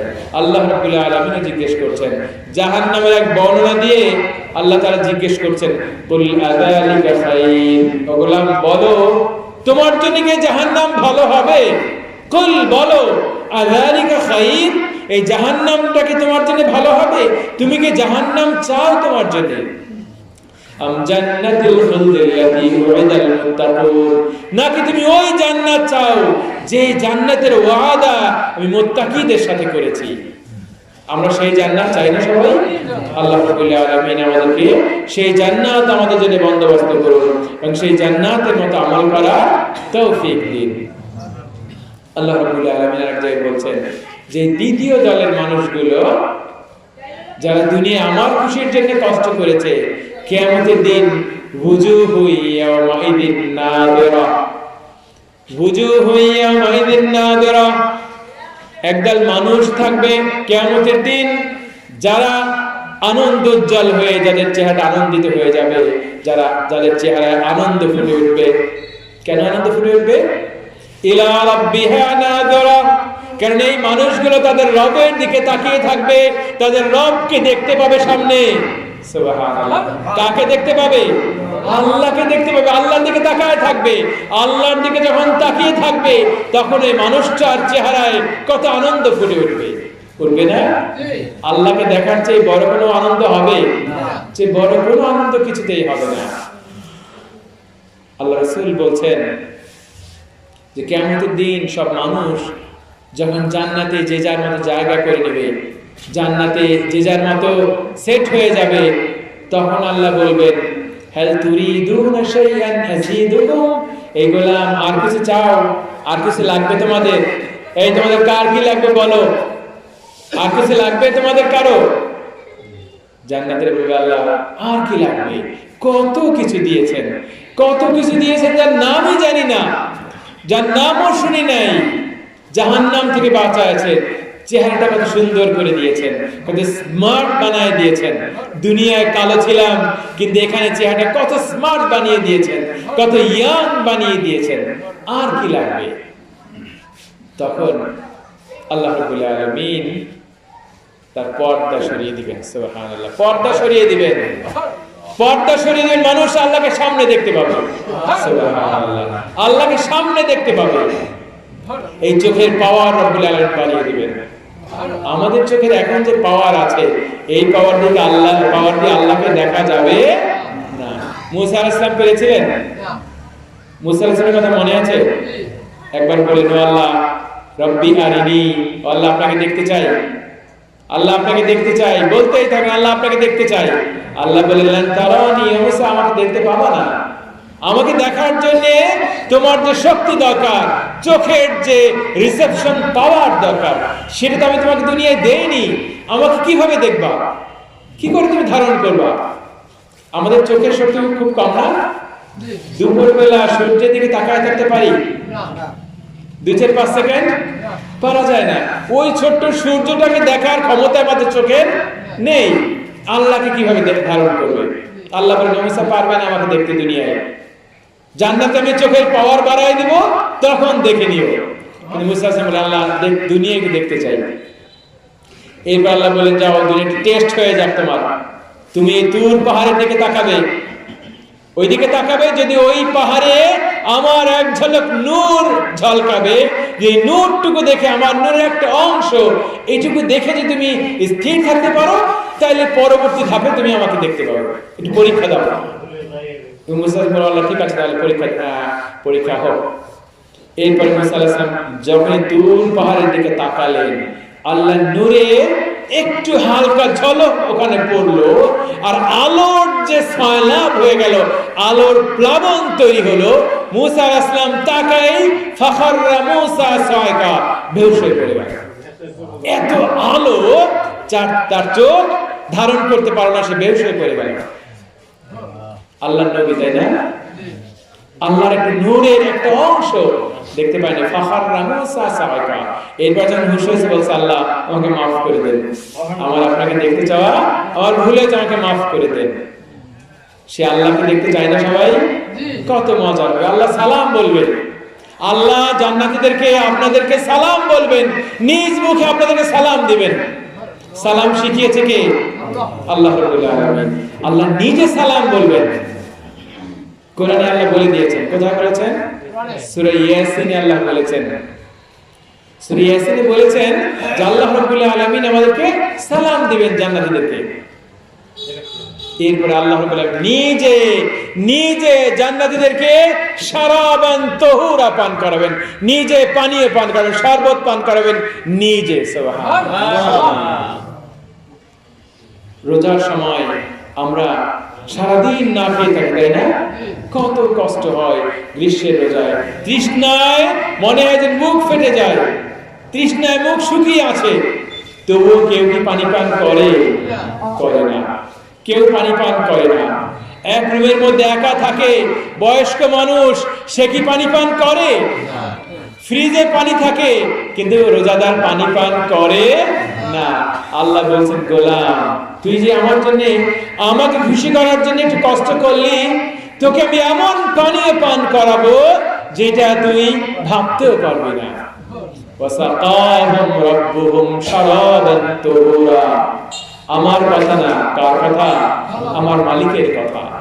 আল্লাহ বলছেন ওয়াসাকাহুম, আল্লাহ তাদেরকে পান করাবেন, ওয়াসাকাহুম তাদেরকে পান করাবেন, রাব্বুহুম তাদের রব, শারাবান তুহুরা, শারাব পানীয়, তুহুরা যেটা পবিত্র পানীয়। এই তুহুরা, শারাবান তুহুরা বা পবিত্র পানীয়, পবিত্র শরবত আল্লাহ নিজে পান করাবেন জান্নাতীদেরকে। সুবহানাল্লাহ। আর কি চাই? আর কিছু লাগবে? আর কিছু লাগবে না। জান্নাতীরা আল্লাহকে দেখে বলবে, আল্লাহ আপনাকে দেখার পরে আর কোনো পুরস্কারের প্রয়োজন নাই, আপনাকে দেখাটাই আমাদের শ্রেষ্ঠ পুরস্কার, এর থেকে ভালো আর কিছু হতে পারে না। আপনাকে সারাদিন দেখতে চাই, সারাদিন দেখতে চাই। আল্লাহ বলেন না, সারাদিন দেখতে পাবে না। আল্লাহ তাইলে প্রত্যেকদিন একবার বলছে না, প্রত্যেকদিনে পাবে না। শেষ পর্যন্ত আল্লাহ বলেন সপ্তাহে একদিন দেখতে পাবে। সপ্তাহে একদিন জান্নাতে আল্লাহ এক মাজমা মিলাবেন, এক মজলিস মিলাবেন, যে মজলিসে আম্বিয়া কেরাম রাদিয়াল্লাহু আনহুম থাকবেন, নবী রাসূলরা থাকবেন, আমাদের প্রিয় রাসূল সাল্লাল্লাহু আলাইহি ওয়াসাল্লাম কোরআন পড়ে শোনাবেন ইনশাআল্লাহ। একজন যে সবচেয়ে ছোট জান্নাতটা যার পাবে, তার জান্নাতটা কতটুকু মনে আছে? 10 দুনিয়ার সমান। জাহান্নাম থেকে সব শেষে যে লোকটাকে আল্লাহ তাআলা তুলবেন, ওনার কোনো ভালো কাজ নাই, কোনো আমল করে নাই, শুধু গুনাহ আর গুনাহ, কিন্তু একটা কাজ করেছে, আল্লাহ এক, এই বিশ্বাসটা নিয়ে মৃত্যুবরণ করেছে। লা ইলাহা ইল্লাল্লাহ মুহাম্মাদুর রাসূলুল্লাহ, আল্লাহ এক, তিনি ছাড়া কোনো স্রষ্টা নাই, কোনো উপাস্য নাই, মুহাম্মদ সাল্লাল্লাহু আলাইহি ওয়াসাল্লাম আল্লাহর রাসূল, এই বিশ্বাসটা শুধু তার হৃদয়ে ছিল। এজন্যও একদম সবার শেষে তাকে জাহান্নাম থেকে তোলা হবে। এমন অবস্থায় সে উঠবে, তার শরীরে কিছু বাকি নাই, সব পুড়ে ছাই হয়ে গেছে। আল্লাহ তাআলা তাকে বলবেন, যাও ওই পানিতে একটু গোসল করে আসো। সেই পানিতে গোসল করার পরে তার শরীরটা জান্নাতীদের মতো স্মার্ট হয়ে যাবে। সুবহানাল্লাহ। এরপর আল্লাহ বলবেন, যাও জান্নাতে চলে যাও। সে বলবে, আল্লাহ কতদূর গিয়ে আবার ফিরে আসবে? আল্লাহ জান্নাতের জায়গা নাই, জান্নাতের জায়গা নাই, সবাই যে যার মতো জায়গা নিয়ে গেছে। সে জাহান্নামে ছিল, এখন তার কাছে মনে হচ্ছে জান্নাতটা নয় বরিশালের লঞ্চের মতো, যারা আগে এসেছে তারা জায়গা ভাগ করে নিয়ে গেছে, আমার জন্য কি আর আছে? কারণ সে জাহান্নামে ছিল, সংকীর্ণ জায়গায় ছিল, সে জান্নাতের কল্পনাও করতে পারে নাই। সে বলছে, আল্লাহ জান্নাতে তো আমার জন্য জায়গা নেই। আল্লাহ বললেন, যাও তোমার জান্নাতে আছে, তোমার জান্নাতে চলে যাও। আবার সে ফিরে আসবে, আল্লাহ জান্নাতে আমার জায়গা নেই। সে বিশ্বাস করতে পারবে না যে আল্লাহ তাকে জান্নাত দিবে, আর তার জন্য আল্লাহ রিজার্ভ রাখছেন। এবার আল্লাহ বলবেন, দেখো তোমার জন্য আমি জান্নাত রিজার্ভ করে রেখেছি, তাও হলো আশরু আমসালিহা, ওই পৃথিবীর চেয়ে 10 গুণ বড়। সুবহানাল্লাহ। অনেক মানুষ যারা আল্লাহকে বিশ্বাস করে না, আল্লাহকে চেনে না, তারা এই কথাটাকে নিয়ে হাসি ঠাট্টা করে, পৃথিবীর চেয়ে 10 গুণ বড়। এ কেমনে সম্ভব? কি করে সম্ভব? একটা কোনো ব্যাঙ, ছোট্ট ব্যাঙ, দুটো ব্যাঙ দুটো বালতির মধ্যে আছে, হ্যাঁ, এখন সে বালতির এক পার থেকে আর এক পারে লাফ দেয় আর বলে, আমার দুনিয়াটা অনেক বড়, বলে না? কারণ ওর কাছে ওইটি একটা দুনিয়া, ওইটি ওর কাছে একটা দুনিয়া। একটা পিঁপড়া যদি বলের উপরে থাকে, তাইলে পিঁপড়াটা সারা বল ঘুরেও কোনো কিনারা পায় না, সে বলে সীমাহীন দুনিয়া, তাই না? পিঁপড়ার কাছে বল তার সীমাহীন পৃথিবীর মতো। যে মানুষটা আল্লাহর সৃষ্টিকে জানে না, তার কাছে 10 দুনিয়ার মতো জান্নাত শুনলে তার কাছে অবিশ্বাস্য মনে হয়। কিন্তু আসলে কত সহজ আল্লাহর জন্য। একটু চিন্তা করেন, আমরা ওই যে সূর্যটা দেখি, সূর্য দেখেন না সবাই? সূর্য দেখায় দেওয়ার প্রয়োজন আছে? সূর্যের কথা কারো বলার প্রয়োজন আছে? সবাই দেখতে পাই। কিন্তু সূর্যটা কতটুকু? পৃথিবীর সমান হবে? পৃথিবীর সমান হবে? বড়। দেখতে তো আমরা দেখি কতটুকু, আর একটা প্লেটের মতো, তাও বড়। কতটুকু বড়? সূর্যটা পৃথিবীর কতটুকু বড়? 13 লক্ষ গুণ বড়। সুবহানাল্লাহ। কয় গুণ? 13 লক্ষ গুণ বড়।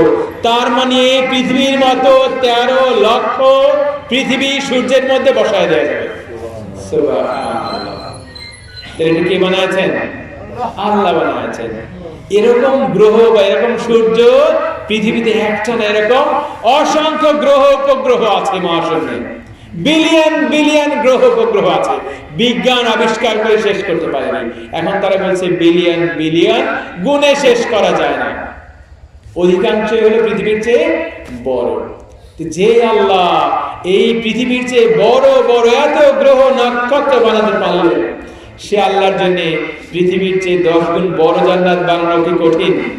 মোটেও কঠিন না। শুধু একটা হুকুম দরকার, সব তার তৈরি আছে, শুধু হুকুম দিবেন হয়ে যাবে। এই জন্য সেই সীমাহীন পুরস্কারের জন্য, রব্বুল আলামিন সীমাহীন সন্তুষ্টির জন্য আমাদেরকে কাজ করতে হবে।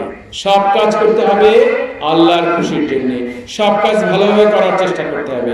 আর দুনিয়ার সময় যতটুকু আছে কাজে লাগাতে হবে। দুনিয়ার সময় যতটুকু আছে, যতক্ষণ শ্বাস আছে, ততক্ষণ আল্লাহর খুশির জন্য বেশি বেশি ভালো কাজ করার চেষ্টা করতে হবে। যখন সুযোগ পাবো আল্লাহকে ডাকবো। যখন মুখে কোনো কাজ নাই, তখন মুখের কাজ থাকবে কি? আল্লাহকে ডাকবো। লা ইলাহা ইল্লাল্লাহ, লা ইলাহা ইল্লাল্লাহ বললে আল্লাহ কত খুশি হয়ে যান। এর অর্থ কি? লা ইলাহা ইল্লাল্লাহ, ও আল্লাহ আপনি ছাড়া আর কোনো মাবুদ নেই, কোনো উপাস্য নেই, ইবাদত করার পূজা করার কেউ নেই আপনি ছাড়া। এটা যখন কেউ বলে আল্লাহ খুশি হয়ে যায়। যে মানুষ এই পৃথিবীতে কত মানুষ আমাকে ছেড়ে কত কিছুর পূজা করে, উপাসনা করে, আর তুমি আমাকেই ডাকো, তুমি আমাকেই মানো, আল্লাহ খুশি হয়ে যায়। এই জন্য যখন আমরা সুযোগ পাবো লা ইলাহা ইল্লাল্লাহ, অনেক তাড়াহুড়া করে না, লা ইলাহা ইল্লাল্লাহ, লা ইলাহা ইল্লাল্লাহ দরকার নাই, এত দরকার নাই, সুন্দর করে কম বলেন লা ইলাহা ইল্লাল্লাহ, লা ইলাহা ইল্লাল্লাহ। এরপরে মাঝে মাঝে আল্লাহকে ডাকেন। পৃথিবীতে সবচেয়ে ক্ষমতাবান কে? আল্লাহর চেয়ে ক্ষমতা কারো বেশি আছে? আমরা মনে করি যে মার্কিন যুক্তরাষ্ট্র পৃথিবীর সবচেয়ে ক্ষমতাধর রাষ্ট্র, আর মার্কিন যুক্তরাষ্ট্রের আমেরিকার প্রেসিডেন্ট হলেন পৃথিবীতে সবচেয়ে ক্ষমতাধর। কিন্তু সেই আমেরিকার প্রেসিডেন্টরা সবাই মারা যান না? সবাই আল্লাহর হুকুমে নিঃশেষ হয়ে যান, আল্লাহর হুকুমে কবরে পচে গলে মাটির সাথে মিশে যান। কার হুকুমে? আল্লাহর হুকুমে। আল্লাহর হুকুমে পুরো পৃথিবী কেঁপে ওঠে, আল্লাহর হুকুমে ভূমিকম্প হয়, আল্লাহর হুকুমে শত শত তলা বিল্ডিং ভেঙে চুরমার হয়ে যায়, আল্লাহর হুকুমে পাহাড় ফেটে আগ্নেয়গিরির আগুন বের হয় না? আল্লাহর হুকুমে সাগরের পানি বসতি দেশে সব তলিয়ে দেয় না? ক্ষমতা কার? আল্লাহর ক্ষমতা। এইটা আমরা যখন বলি আল্লাহ খুব খুশি হয়ে যায়। আমরা কিভাবে বলি? আমরা বলি আল্লাহু আকবার। বলেন সবাই আল্লাহু আকবার, আল্লাহু আকবার। আকবার অর্থ হলো সর্বশ্রেষ্ঠ। যখন আপনি বলবেন আল্লাহু আকবার, আমার মালিক, আমার বাদশা, আমার স্রষ্টা, আমার রব, আমার আল্লাহ, তিনিই সেরা, তিনিই সর্বশ্রেষ্ঠ। আল্লাহ খুশি হয়ে যান না? কত খুশি হয়ে যায়। এজন্য যখন বলবো আমরা হৃদয়ে ভাবনাটা নিয়েও বলবো যে আমি আল্লাহু আকবার বলছি, এর অর্থ হলো আমার আল্লাহ, আমার মালিক সব কিছুর থেকে সেরা। নামাজের শুরুতে আমরা কি বলি? নামাজের শুরুতে যখন হাত তুলি তাকবীরে তাহরিমায় কি বলি? আল্লাহু আকবার। এটা কেন বলা শিখিয়েছেন আল্লাহ রাসূল? যে গোলাম তুমি নামাজ শুরু করছো তখন উচ্চ কণ্ঠে ঘোষণা করে দাও যে আমার মালিক সবচেয়ে বড়, আমার পেছনে যা কিছু আছে সব তুচ্ছ, আমার ব্যবসা, আমার বিজনেস, আমার চাকরি, আমার কৃষিকাজ, আমার ফ্যামিলি, আমার ছেলে মেয়ে সবকিছু পেছনে পড়ে থাকো, আমার মালিক সেরা, আমি ওর মালিকের সামনে সিজদা দেওয়ার জন্য নামাজে দাঁড়িয়ে যাচ্ছি। এই হলো আল্লাহু আকবার। এটাই আমরা বলি। এটা বলে অনেক মজা না? আল্লাহু আকবার কি ছোট্ট কথা না? অনেক বড় কথা, তাই না? আপনি বলছেন যে আমার মালিক সবকিছু সেরা, আমার মালিক সবকিছু সেরা। কেউ যদি ধরেন প্রধানমন্ত্রী বা রাষ্ট্রপতির ঘরের বাবুর্চি, রাষ্ট্রপতির ঘরে বাবুর্চির কাজ করে, সেও যখন এলাকায় আসে তার ভাবখানা কেমন হয়? তার মালিক রাষ্ট্রপতি, হ্যাঁ, ভাবখানে আলাদা না? তার মালিক রাষ্ট্রপতি, সে নিজেও ভাব করে যে নিজেও রাষ্ট্রপতি, তাই না? আর আপনার আমার মালিক হলো পুরো পৃথিবীর নিয়ন্ত্রক, পুরো পৃথিবীর মালিক। সেই ভালোবাসা নিয়ে আমরা বলবো আল্লাহু আকবার, আল্লাহু আকবার। এরপরে আমরা জিকির করে সুবহানাল্লাহ বলেন সবাই, সুবহানাল্লাহ, সুবহানাল্লাহ। কয়টা শব্দ? দুইটা, সুবহান আর আল্লাহ। সুবহান আল্লাহ, এটা হলো তাসবিহ। আমরা বলি লা ইলাহা সুবহানাল্লাহ, এরপর সুবহান রাব্বিয়াল আযীম, সুবহান রাব্বিয়াল আলা। সবগুলোর মধ্যে সুবহান শব্দটা আছে না? সুবহান শব্দের অর্থ হলো বাংলায় আমরা বলি পুত পবিত্র। আমরা বলি সুবহানাল্লাহ, আল্লাহ তাআলা পুত পবিত্র। শুনতে ছোট্ট কথা, ছোট্ট শোনায়, কিন্তু আসলে অনেক বড়, অনেক বড় কথা। কিভাবে?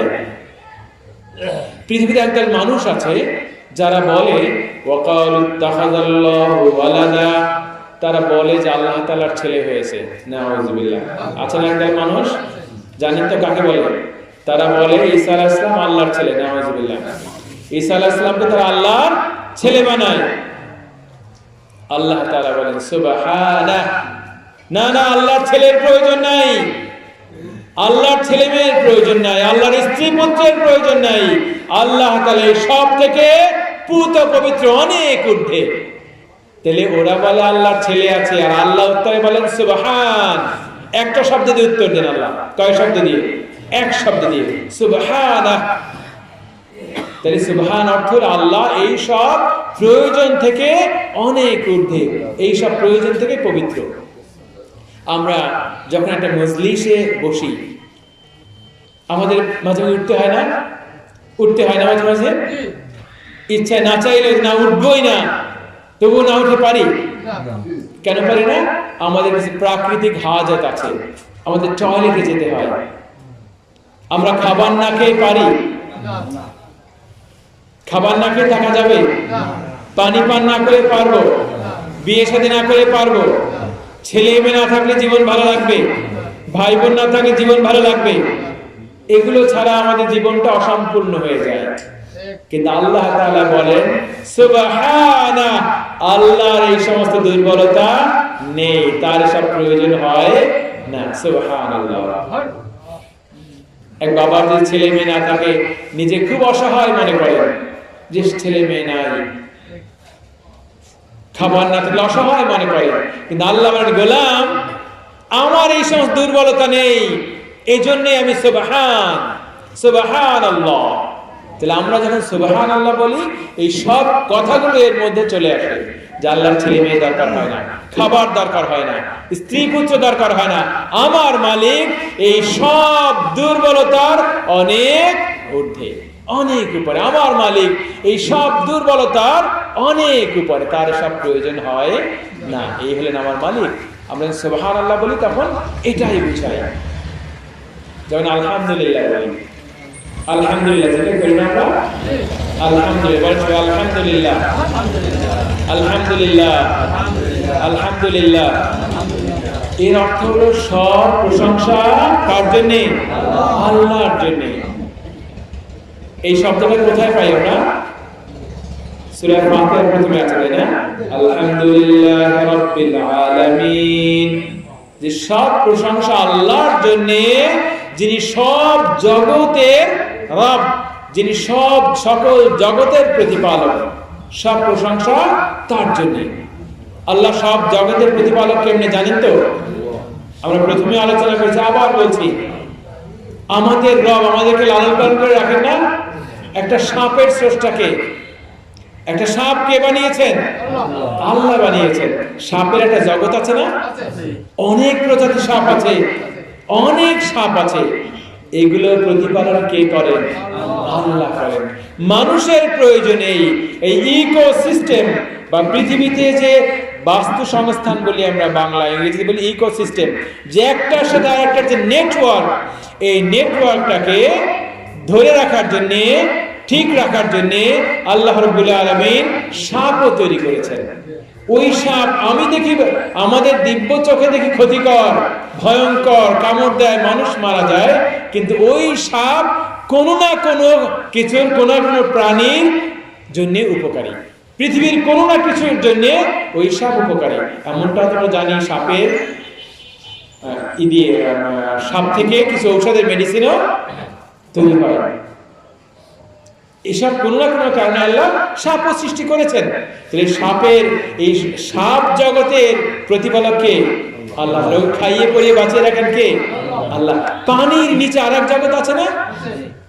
পানির নিচে আর এক জগৎ আছে, সেই জগৎ লালন পালন করে কে রাখেন? পানির নিচে কোনো শস্য হয়? হয় না। পানির নিচে কোনো খাবার হয়? হয় না। কিন্তু সেখানেও রব্বুল আলামিন একদল, একটা জগৎকে লালন পালন করে রাখেন। সৌর জগৎ, এটা জগৎ না? সৌর জগৎ, সূর্যের চারদিকে কতগুলো গ্রহ উপগ্রহ ঘুরছে, এইটা নিয়ন্ত্রণ করে কে? আল্লাহ করে, তাই না? আমাদের বরগুনা মাছ বাজার ব্রিজের ওখানে ট্রাফিক পুলিশ থাকে না? 2-3 জন থাকে, তাই না? অন্তত 2-3 জন ট্রাফিক পুলিশ থাকে। কেন? সব দিক দিয়ে রিক্সা আসছে, গাড়ি আসছে, এগুলোকে মেনটেন করার জন্য। এরপরেও দেখা যায় জ্যাম লেগে যায়, কিন্তু রব্বুল আলামিন ওই সৌরজগতে এমন সিস্টেম করে দিয়েছেন যে গ্রহ নক্ষত্র যে যার মতো ঘুরছে, কিন্তু কোনো জ্যাম লাগছে না, কারোর সাথে কারো ঘর্ষণও লাগছে না। প্রত্যেকেই আল্লাহর দেয়া সিস্টেম মতো ঘুরছে। সুবহানাল্লাহ। এই সবগুলো কে নিয়ন্ত্রণ করেন? আল্লাহ নিয়ন্ত্রণ করেন। এজন্যই রব্বুল আলামিন আমাদেরকে বলতে শিখেছেন, গোলাম তুমি বলো আলহামদুলিল্লাহ, সব প্রশংসা আল্লাহর জন্য। ওই ফ্যানটা চলে, ফ্যান ঘুরলে বাতাস হয়, প্রশংসা তো হবে কার? বিজ্ঞানীর, তাই না? ওই কোম্পানির প্রশংসা হবে না? বা যে বিজ্ঞানী ফ্যান বানিয়েছে তার হবে না? তারও আগে কার প্রশংসা হবে? আল্লাহর প্রশংসা হবে। কেন? ওই ফ্যান যে বিজ্ঞানী বানিয়েছেন, ওই বিজ্ঞানীর মাথাটাকে বানিয়েছেন আল্লাহ বানিয়েছেন না? কম্পিউটার যে বিজ্ঞানী বানিয়েছেন, ওই বিজ্ঞানীর ব্রেইনটা, মাথাটা কে বানিয়ে দিয়েছেন? আল্লাহ বানিয়ে দিয়েছেন। যদি মাথার একটা তার আল্লাহ ছিঁড়ে দেন, ছোট্ট ভেইন, মাথাটা ছোট্ট ভেইন ব্লক হয়ে যায় অথবা ছিঁড়ে যায়, সাথে সাথে রক্তক্ষরণ হবে, ওই বিজ্ঞানী আর বিজ্ঞানী থাকবে না? থাকবে? ওই বিজ্ঞানী পরনের কাপড় মাথায় তুলেও রাস্তায় হাঁটতে পারে অথবা কবরেও চলে যেতে পারে। যাবে না? যাবে। তাহলে যেই বিজ্ঞানী আবিষ্কার করলো, সেই বিজ্ঞানীর মাথা কে বানিয়েছেন? আল্লাহ বানিয়েছেন। এজন্য প্রশংসা হবে কার? আল্লাহর প্রশংসা হবে। কিন্তু দুর্ভাগ্য হলো আমাদের মতো অনেক মানুষ, সারা পৃথিবীতে অনেক মানুষ, তারা বিজ্ঞানের প্রশংসা করে, কিন্তু ওই বিজ্ঞানীকে যিনি বানিয়েছেন তার প্রশংসা করতে চায় না। তারা বলে দেখে না, বিশ্বাস করবে কেন? আল্লাহকে দেখে না, বিশ্বাস করবে কেন? দেখে যদি বিশ্বাস করতে হয়, তাহলে সেই বিশ্বাসের কোনো পুরস্কার হয়? দেখে তো বিশ্বাস সবাই করবে, তাই না? যা দেখবে তা বিশ্বাস সবাই করবে, কিন্তু সেই বিশ্বাসের কোনো পুরস্কার হয় না। কিন্তু আল্লাহ তো আমাদেরকে পুরস্কার দিতে চান, জান্নাত দিতে চান। এজন্য চোখে না দেখিয়ে আমাদের আকল দিয়ে দেখাচ্ছেন, বিবেক দিয়ে দেখাচ্ছেন, গোলাম ওই যে গাছটা দাঁড়িয়ে আছে, ভাব যে ওই গাছটা আমি বানিয়েছি, আমি না বানালে গাছটা দাঁড়াতে পারতো না। তুমি যে হেঁটে চলছো, এটা আমার অস্তিত্বের প্রমাণ, তোমাকে আমি বানিয়েছি। এবার আকল দিয়ে যারা আল্লাহকে চিনতে পারে না, তারা বিজ্ঞানের প্রশংসা করে, শুধু আল্লাহর প্রশংসা করতে চায় না। কিন্তু আমরা প্রশংসা করবো কার? আল্লাহ। এজন্যই আলহামদু শব্দের প্রথমে আল্লাহ তাআলা আলিফ লাম যুক্ত করে দিয়েছেন। প্রথমে আলিফ লাম আছে না, আমরা প্রথমে বলি আল, এরপরে বলি হামদু। এই আল আসছে এই জন্যে, যেমন আল ব্যবহার করব, তখন যত ধরনের প্রশংসা আছে সব প্রশংসা চলে আসবে আলহামদুর মধ্যে।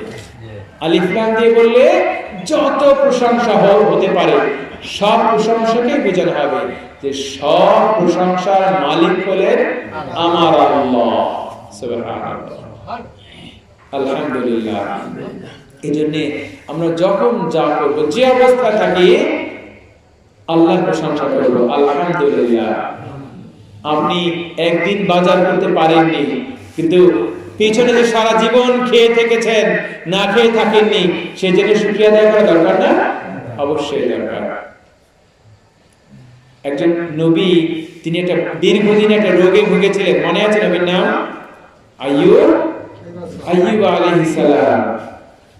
তার যখন তিনি দীর্ঘ রোগে আক্রান্ত, তার স্ত্রী তাকে বললেন যে স্বামী, আপনি আল্লাহর কাছে কেন একটু দোয়া করেন না যে আল্লাহ আমার কষ্ট হয়, আমাকে সুস্থ করে দেন? আপনি আল্লাহর নবী, আপনি আল্লাহর কাছে দোয়া করলেই তো আল্লাহ আপনাকে সুস্থ করে দেবে, আপনি তো আল্লাহর কাছে বলেন। তখন বলে আইয়ুব আলাইহিস সালাম যে স্ত্রী, আমি অসুস্থ কয় বছর হলো? কয় বছর ধরে অসুস্থ? 10 বছর হবে। অনেক দিন। 10 বছর অনেক দিন না? অনেক দিন থেকে অসুস্থ, 10 বছর হয়ে গেছে। বলছে আমার বয়স কত? বলছে 80 বছর। এরপরে আইয়ুব বলছে, যেই মালিক আমাকে 70টা বছর সুস্থ রাখলেন, 70টা বছর সুস্থ রাখলেন, খাইয়ে পরিয়ে রাখলেন, মাত্র 10 বছর অসুস্থ রাখছেন, আমি সেই মালিকের কাছে কমপ্লেইন শুরু করব, অভিযোগ শুরু করব সেই মালিকের কাছে? সুবহানাল্লাহ, কত ভালোবাসা, তাই না? কত ভালোবাসা। আল্লাহ নবী সাল্লাল্লাহু আলাইহি ওয়াসাল্লাম রাতের বেলা এত গভীর, এত দীর্ঘ নামাজ পড়তেন যে তার পা, সুন্দর পা দুটো মনে হয় যেন রক্তে লাল হয়ে গেছে, ফেটে যাবে, এমন অবস্থা হতো। আয়েশা সিদ্দিকা রাদিয়াল্লাহু আনহা জিজ্ঞেস করলেন, লিমা তাসনাউ হাযা ইয়া রাসূলুল্লাহ? হে রাসূল, আপনি এত কষ্ট কেন করেন? আপনি এত কম ঘুমায়ে এত দীর্ঘ সময় দাঁড়িয়ে থাকছেন নামাজের জন্য, আপনার পা দিয়ে মনে হয় পা ফেটে রক্ত বেরোবে, এত কষ্ট করছেন কেন? আপনার সব গুনাহ তো আল্লাহ এমনিই মাফ করে দিয়েছেন। আল্লাহ রাসূলের সব গুনাহ, রাসূলের কোনো গুনাহ নাই। এরপর আল্লাহ বলছেন, রাসূল আপনার কোনো গুনাহ নাই, তারপরে আমি অ্যাডভান্স মাফ করে দিয়ে রাখলাম, কোনো গুনাহ হলেও মাফ করে দিয়ে রাখলাম। রাসূল আপনার কোনো গুনাহ নাই, আপনি এত কষ্ট কেন করছেন? আপনাকে এমনি মাফ করে দিয়েছেন। আল্লাহ রাসূল বললেন, আফালা উহিব্বু আন আকুনা আবদান শাকুরা। ওয়া আয়েশা, আমি কি আল্লাহর কাছে কৃতজ্ঞ বান্দা হব না? আল্লাহ মাফ করে দিয়েছেন, আমি কি এই জন্য তার প্রতি কৃতজ্ঞ থাকবো না? আমার তো বেশি কৃতজ্ঞ হওয়া উচিত। কত ভালোবাসা, দেখেন কত ভালোবাসা। ইব্রাহিম আলাইহিস সালাম, তিনি যখন নমরুদের আগুনের মধ্যে তাকে ফেলা হলো, তখন জিবরিল আসছে। জিবরিল এসে বলছে, আল্লাহ নবী, আমাকে আল্লাহ পাঠিয়েছেন, তাড়াতাড়ি বলেন কি করতে হবে, আপনাকে রক্ষা করার জন্য কি করব বলেন। আপনি যা বলবেন সেটাই করব। এই আগুনটা আপনি বললে আগুনটাকে উঠায়ে ফের আমরা এই নমরুদের রাজপ্রাসাদ সব চূর্ণ বিচূর্ণ করে দেব, পুড়িয়ে জ্বালিয়ে পুড়িয়ে ছারখার করে দেব। আপনি বলেন কি করতে হবে। কাকে কি বলছে? জিবরিল আলাইহিস সালাম। তাকে কে পাঠিয়েছে? আল্লাহ পাঠিয়েছে না? ইব্রাহিম সালাম বলতে পারতেন না যে ঠিক আছে আমাকে উদ্ধার করো, আগুন নিভায় দাও, কিন্তু তিনি বললেন কি, ও জিবরিল, আমার জন্য কি করা দরকার তা আমার মালিক ভালোই জানে, সুবহানাল্লাহ। আমার যা করা দরকার আমার মালিক করবে, সুবহানাল্লাহ। কত ভালোবাসা, কত ভরসা, আমার জন্য কোনটা ভালো তা আমার মালিক ভালোই জানে, সুবহানাল্লাহ। কিছু বললেন না। এই প্রেমের পরীক্ষায়, ভালোবাসার পরীক্ষায় আরো উত্তীর্ণ হয়ে গেলেন আল্লাহ রাব্বুল আলামিন। এবার জিবরিলকে বললেন না, আগুনকে হুকুম দিলেন, কুলনা ইয়া নারু কুনি বারদাও ওয়া সালামান আলা ইব্রাহিম। ও আগুন, তুমি আমার ইব্রাহিমের জন্য শান্তিদায়ক ঠান্ডা হয়ে যাও। শুধু ঠান্ডা না, আরামদায়ক ঠান্ডা, এমন ঠান্ডা হতে আরাম লাগে। ওয়া সালামান, নিরাপদ হয়ে যাও, আলা ইব্রাহিম। হুকুম কে করলেন? আল্লাহ করলেন। কখন করলেন? গোলাম যখন ভালোবাসার চূড়ান্ত পরীক্ষায় পাশ করে গেল, জিবরিলকে পাঠিয়েছেন, তাকে বলছেন তোমার সাহায্য লাগবে না, আমার মালিক আছে, আমার মালিক আছে, তোমার সাহায্য লাগবে না, সুবহানাল্লাহ। এই হলো আল্লাহর ভালোবাসা, যারা বোঝে তারা আপন হয়ে যায় আল্লাহ রাব্বুল আলামিন। আল্লাহ রাব্বুল আলামিন আমাদের হৃদয়েও তার প্রতি ভালোবাসা, তাকওয়া তৈরি করে দিন। আমাদের হৃদয়ে যত কুসংস্কার আছে, অজ্ঞতা আছে, অন্ধকার আছে, পাপ পঙ্কিলতা আছে, আল্লাহ রাব্বুল আলামিন আজকে ইস্তেমার উসিলায়, মুরব্বিয়ানদের উসিলায়, আউলিয়ায়ে কেরামদের উসিলায় আল্লাহ রাব্বুল আলামিন আমাদের হৃদয়কে পাপ পঙ্কিলতা মুক্ত করে দিন। এই নবী ইব্রাহিম আলাইহিস সালাম, তাকে আল্লাহ নাম দিয়েছেন খলিলুল্লাহ। কি নাম দিয়েছেন? খলিলুল্লাহ, আল্লাহর বন্ধু, আল্লাহর বন্ধু। দেখেন এই পরীক্ষা এভাবে হলো, আর এক পরীক্ষা, কত জটিল পরীক্ষা সবাই জানি, কিন্তু বারবার শুনলেও বিরক্তি লাগবে না। আল্লাহ বলেন, ইব্রাহিম তোমার ছেলেকে কোরবানি করো, তোমার ছেলেকে কোরবানি করে দাও। ইব্রাহিম তখন ছেলে কয়টা? একটা ছেলে। 80 বছর বয়সে একটা ছেলে, জ্যৈষ্ঠের লাঠি, তখন নাকি বার্ধক্যের লাঠি একটা ছেলে। আল্লাহ বলছেন এই ছেলেকে কোরবানি করে দাও। 5টা ছেলে থাকলে ভাবা যেত না, 5টা দিয়ে একটা না হয় আল্লাহর নামে দিলাম। 4টা তো আছে, 2টা থাকলে বলা যেত একটা তো আছে, একটা না আল্লাহর জন্য দিলাম। অথবা আল্লাহ কিছু বলা উচিত, আল্লাহ অন্য কিছু করা যায় না, ছেলের পরিবর্তে অন্য কিছু হয় না, অন্য কিছু আল্লাহ 100 উট দুম্বা দিয়ে দিয়ে ছেলে থাকাবার, আল্লাহ ছেলে নিয়ে আপনার লাভ কি বলা যেত না? আল্লাহ আমার ছেলে কোরবানি দিলে আপনার লাভ কি বলতে পারতেন না? বলতে পারতেন আল্লাহ আমার ছেলে কোরবানি দিলে আপনার লাভ কি? আল্লাহ একটা ছেলে দিয়েছেন, থাকো, আল্লাহ আমার খুব মায়া হয়, বলতে পারতেন না? কিচ্ছু বললেন না, সুবহানাল্লাহ, কিচ্ছু বললেন না। ছেলেকে বললেন, এই ছেলে, ইন্নী আরা ফিল মানামি ইন্নী আযবাহুক, এই ছেলে আমি স্বপ্ন দেখেছি যে তোমাকে আমি আল্লাহর জন্য কোরবানি করছি। নবীদের স্বপ্ন হলো আল্লাহর হুকুম। ফানযুর মাযা তারা, বলো কি করবে তুমি? ছেলেকে পরীক্ষা করলেন যে ছেলে কি বলে। ছেলে বলল, ইয়া আবাতি ফাআল মা তুমার, ও আল্লাহ আপনাকে আল্লাহ যে হুকুম দিয়েছেন সেটাই করেন। ছেলে বলল, না বাবা, আপনি আমাকে কেমনে জবাব দেবেন? আল্লাহ, বাবা আল্লাহ আর কিছু দেখলেন না, আমাকে জবাব দিতে বললেন। বাবা আল্লাহর কাছে একটু বলেন যে আমাকে ছাড়া অন্য কি করা যায়, বলতে পারতেন না। ছেলেও বললেন না, বাবাও বললেন না। কি করলেন? দুজনে চলে গেলেন। এরপর যখন ছেলেকে শুইয়ে দিলেন, ছেলেকে শুইয়ে দিলেন কোরবানি করার জন্য। অনেক কথা আছে, ছেলে বলেছে, আমাকে উপর করে শোয়েন যাতে আমার চেহারা আপনি না দেখেন, আমার চেহারা দেখে আপনার মায়া হবে, আল্লাহর হুকুম পালনে আপনার দেরি হতে পারে, অতএব আপনি উপর করে শোয়াই দিলেন। অনেক কথা আছে। ছেলেকে শোয়াই দিলে দিয়ে নিজে চাকু ধরলেন, কথা বলছে ছেলে, সেই ছেলেকে নিজে করছেন, জবাই করছেন। সম্ভব? এই ছেলের কথা বন্ধ হয়ে যাবে 1 মিনিটের মধ্যে। কোন বাবার পক্ষে সম্ভব? ছেলের পক্ষেও তো সম্ভব না। শুইয়ে দিলেন, ছেলেও নীরবে শুয়ে গেল, চাকু চালাতে শুরু করলেন। আর ওই যে প্রেমিক আল্লাহ রাব্বুল আলামিন, তিনি তাকিয়ে দেখতে থাকেন, আমাকে তুমি কত ভালোবাসতে পারো ইব্রাহিম, আমার ভালোবাসায় তুমি কত কি করতে পারো, তাও পাশ করে গেলেন।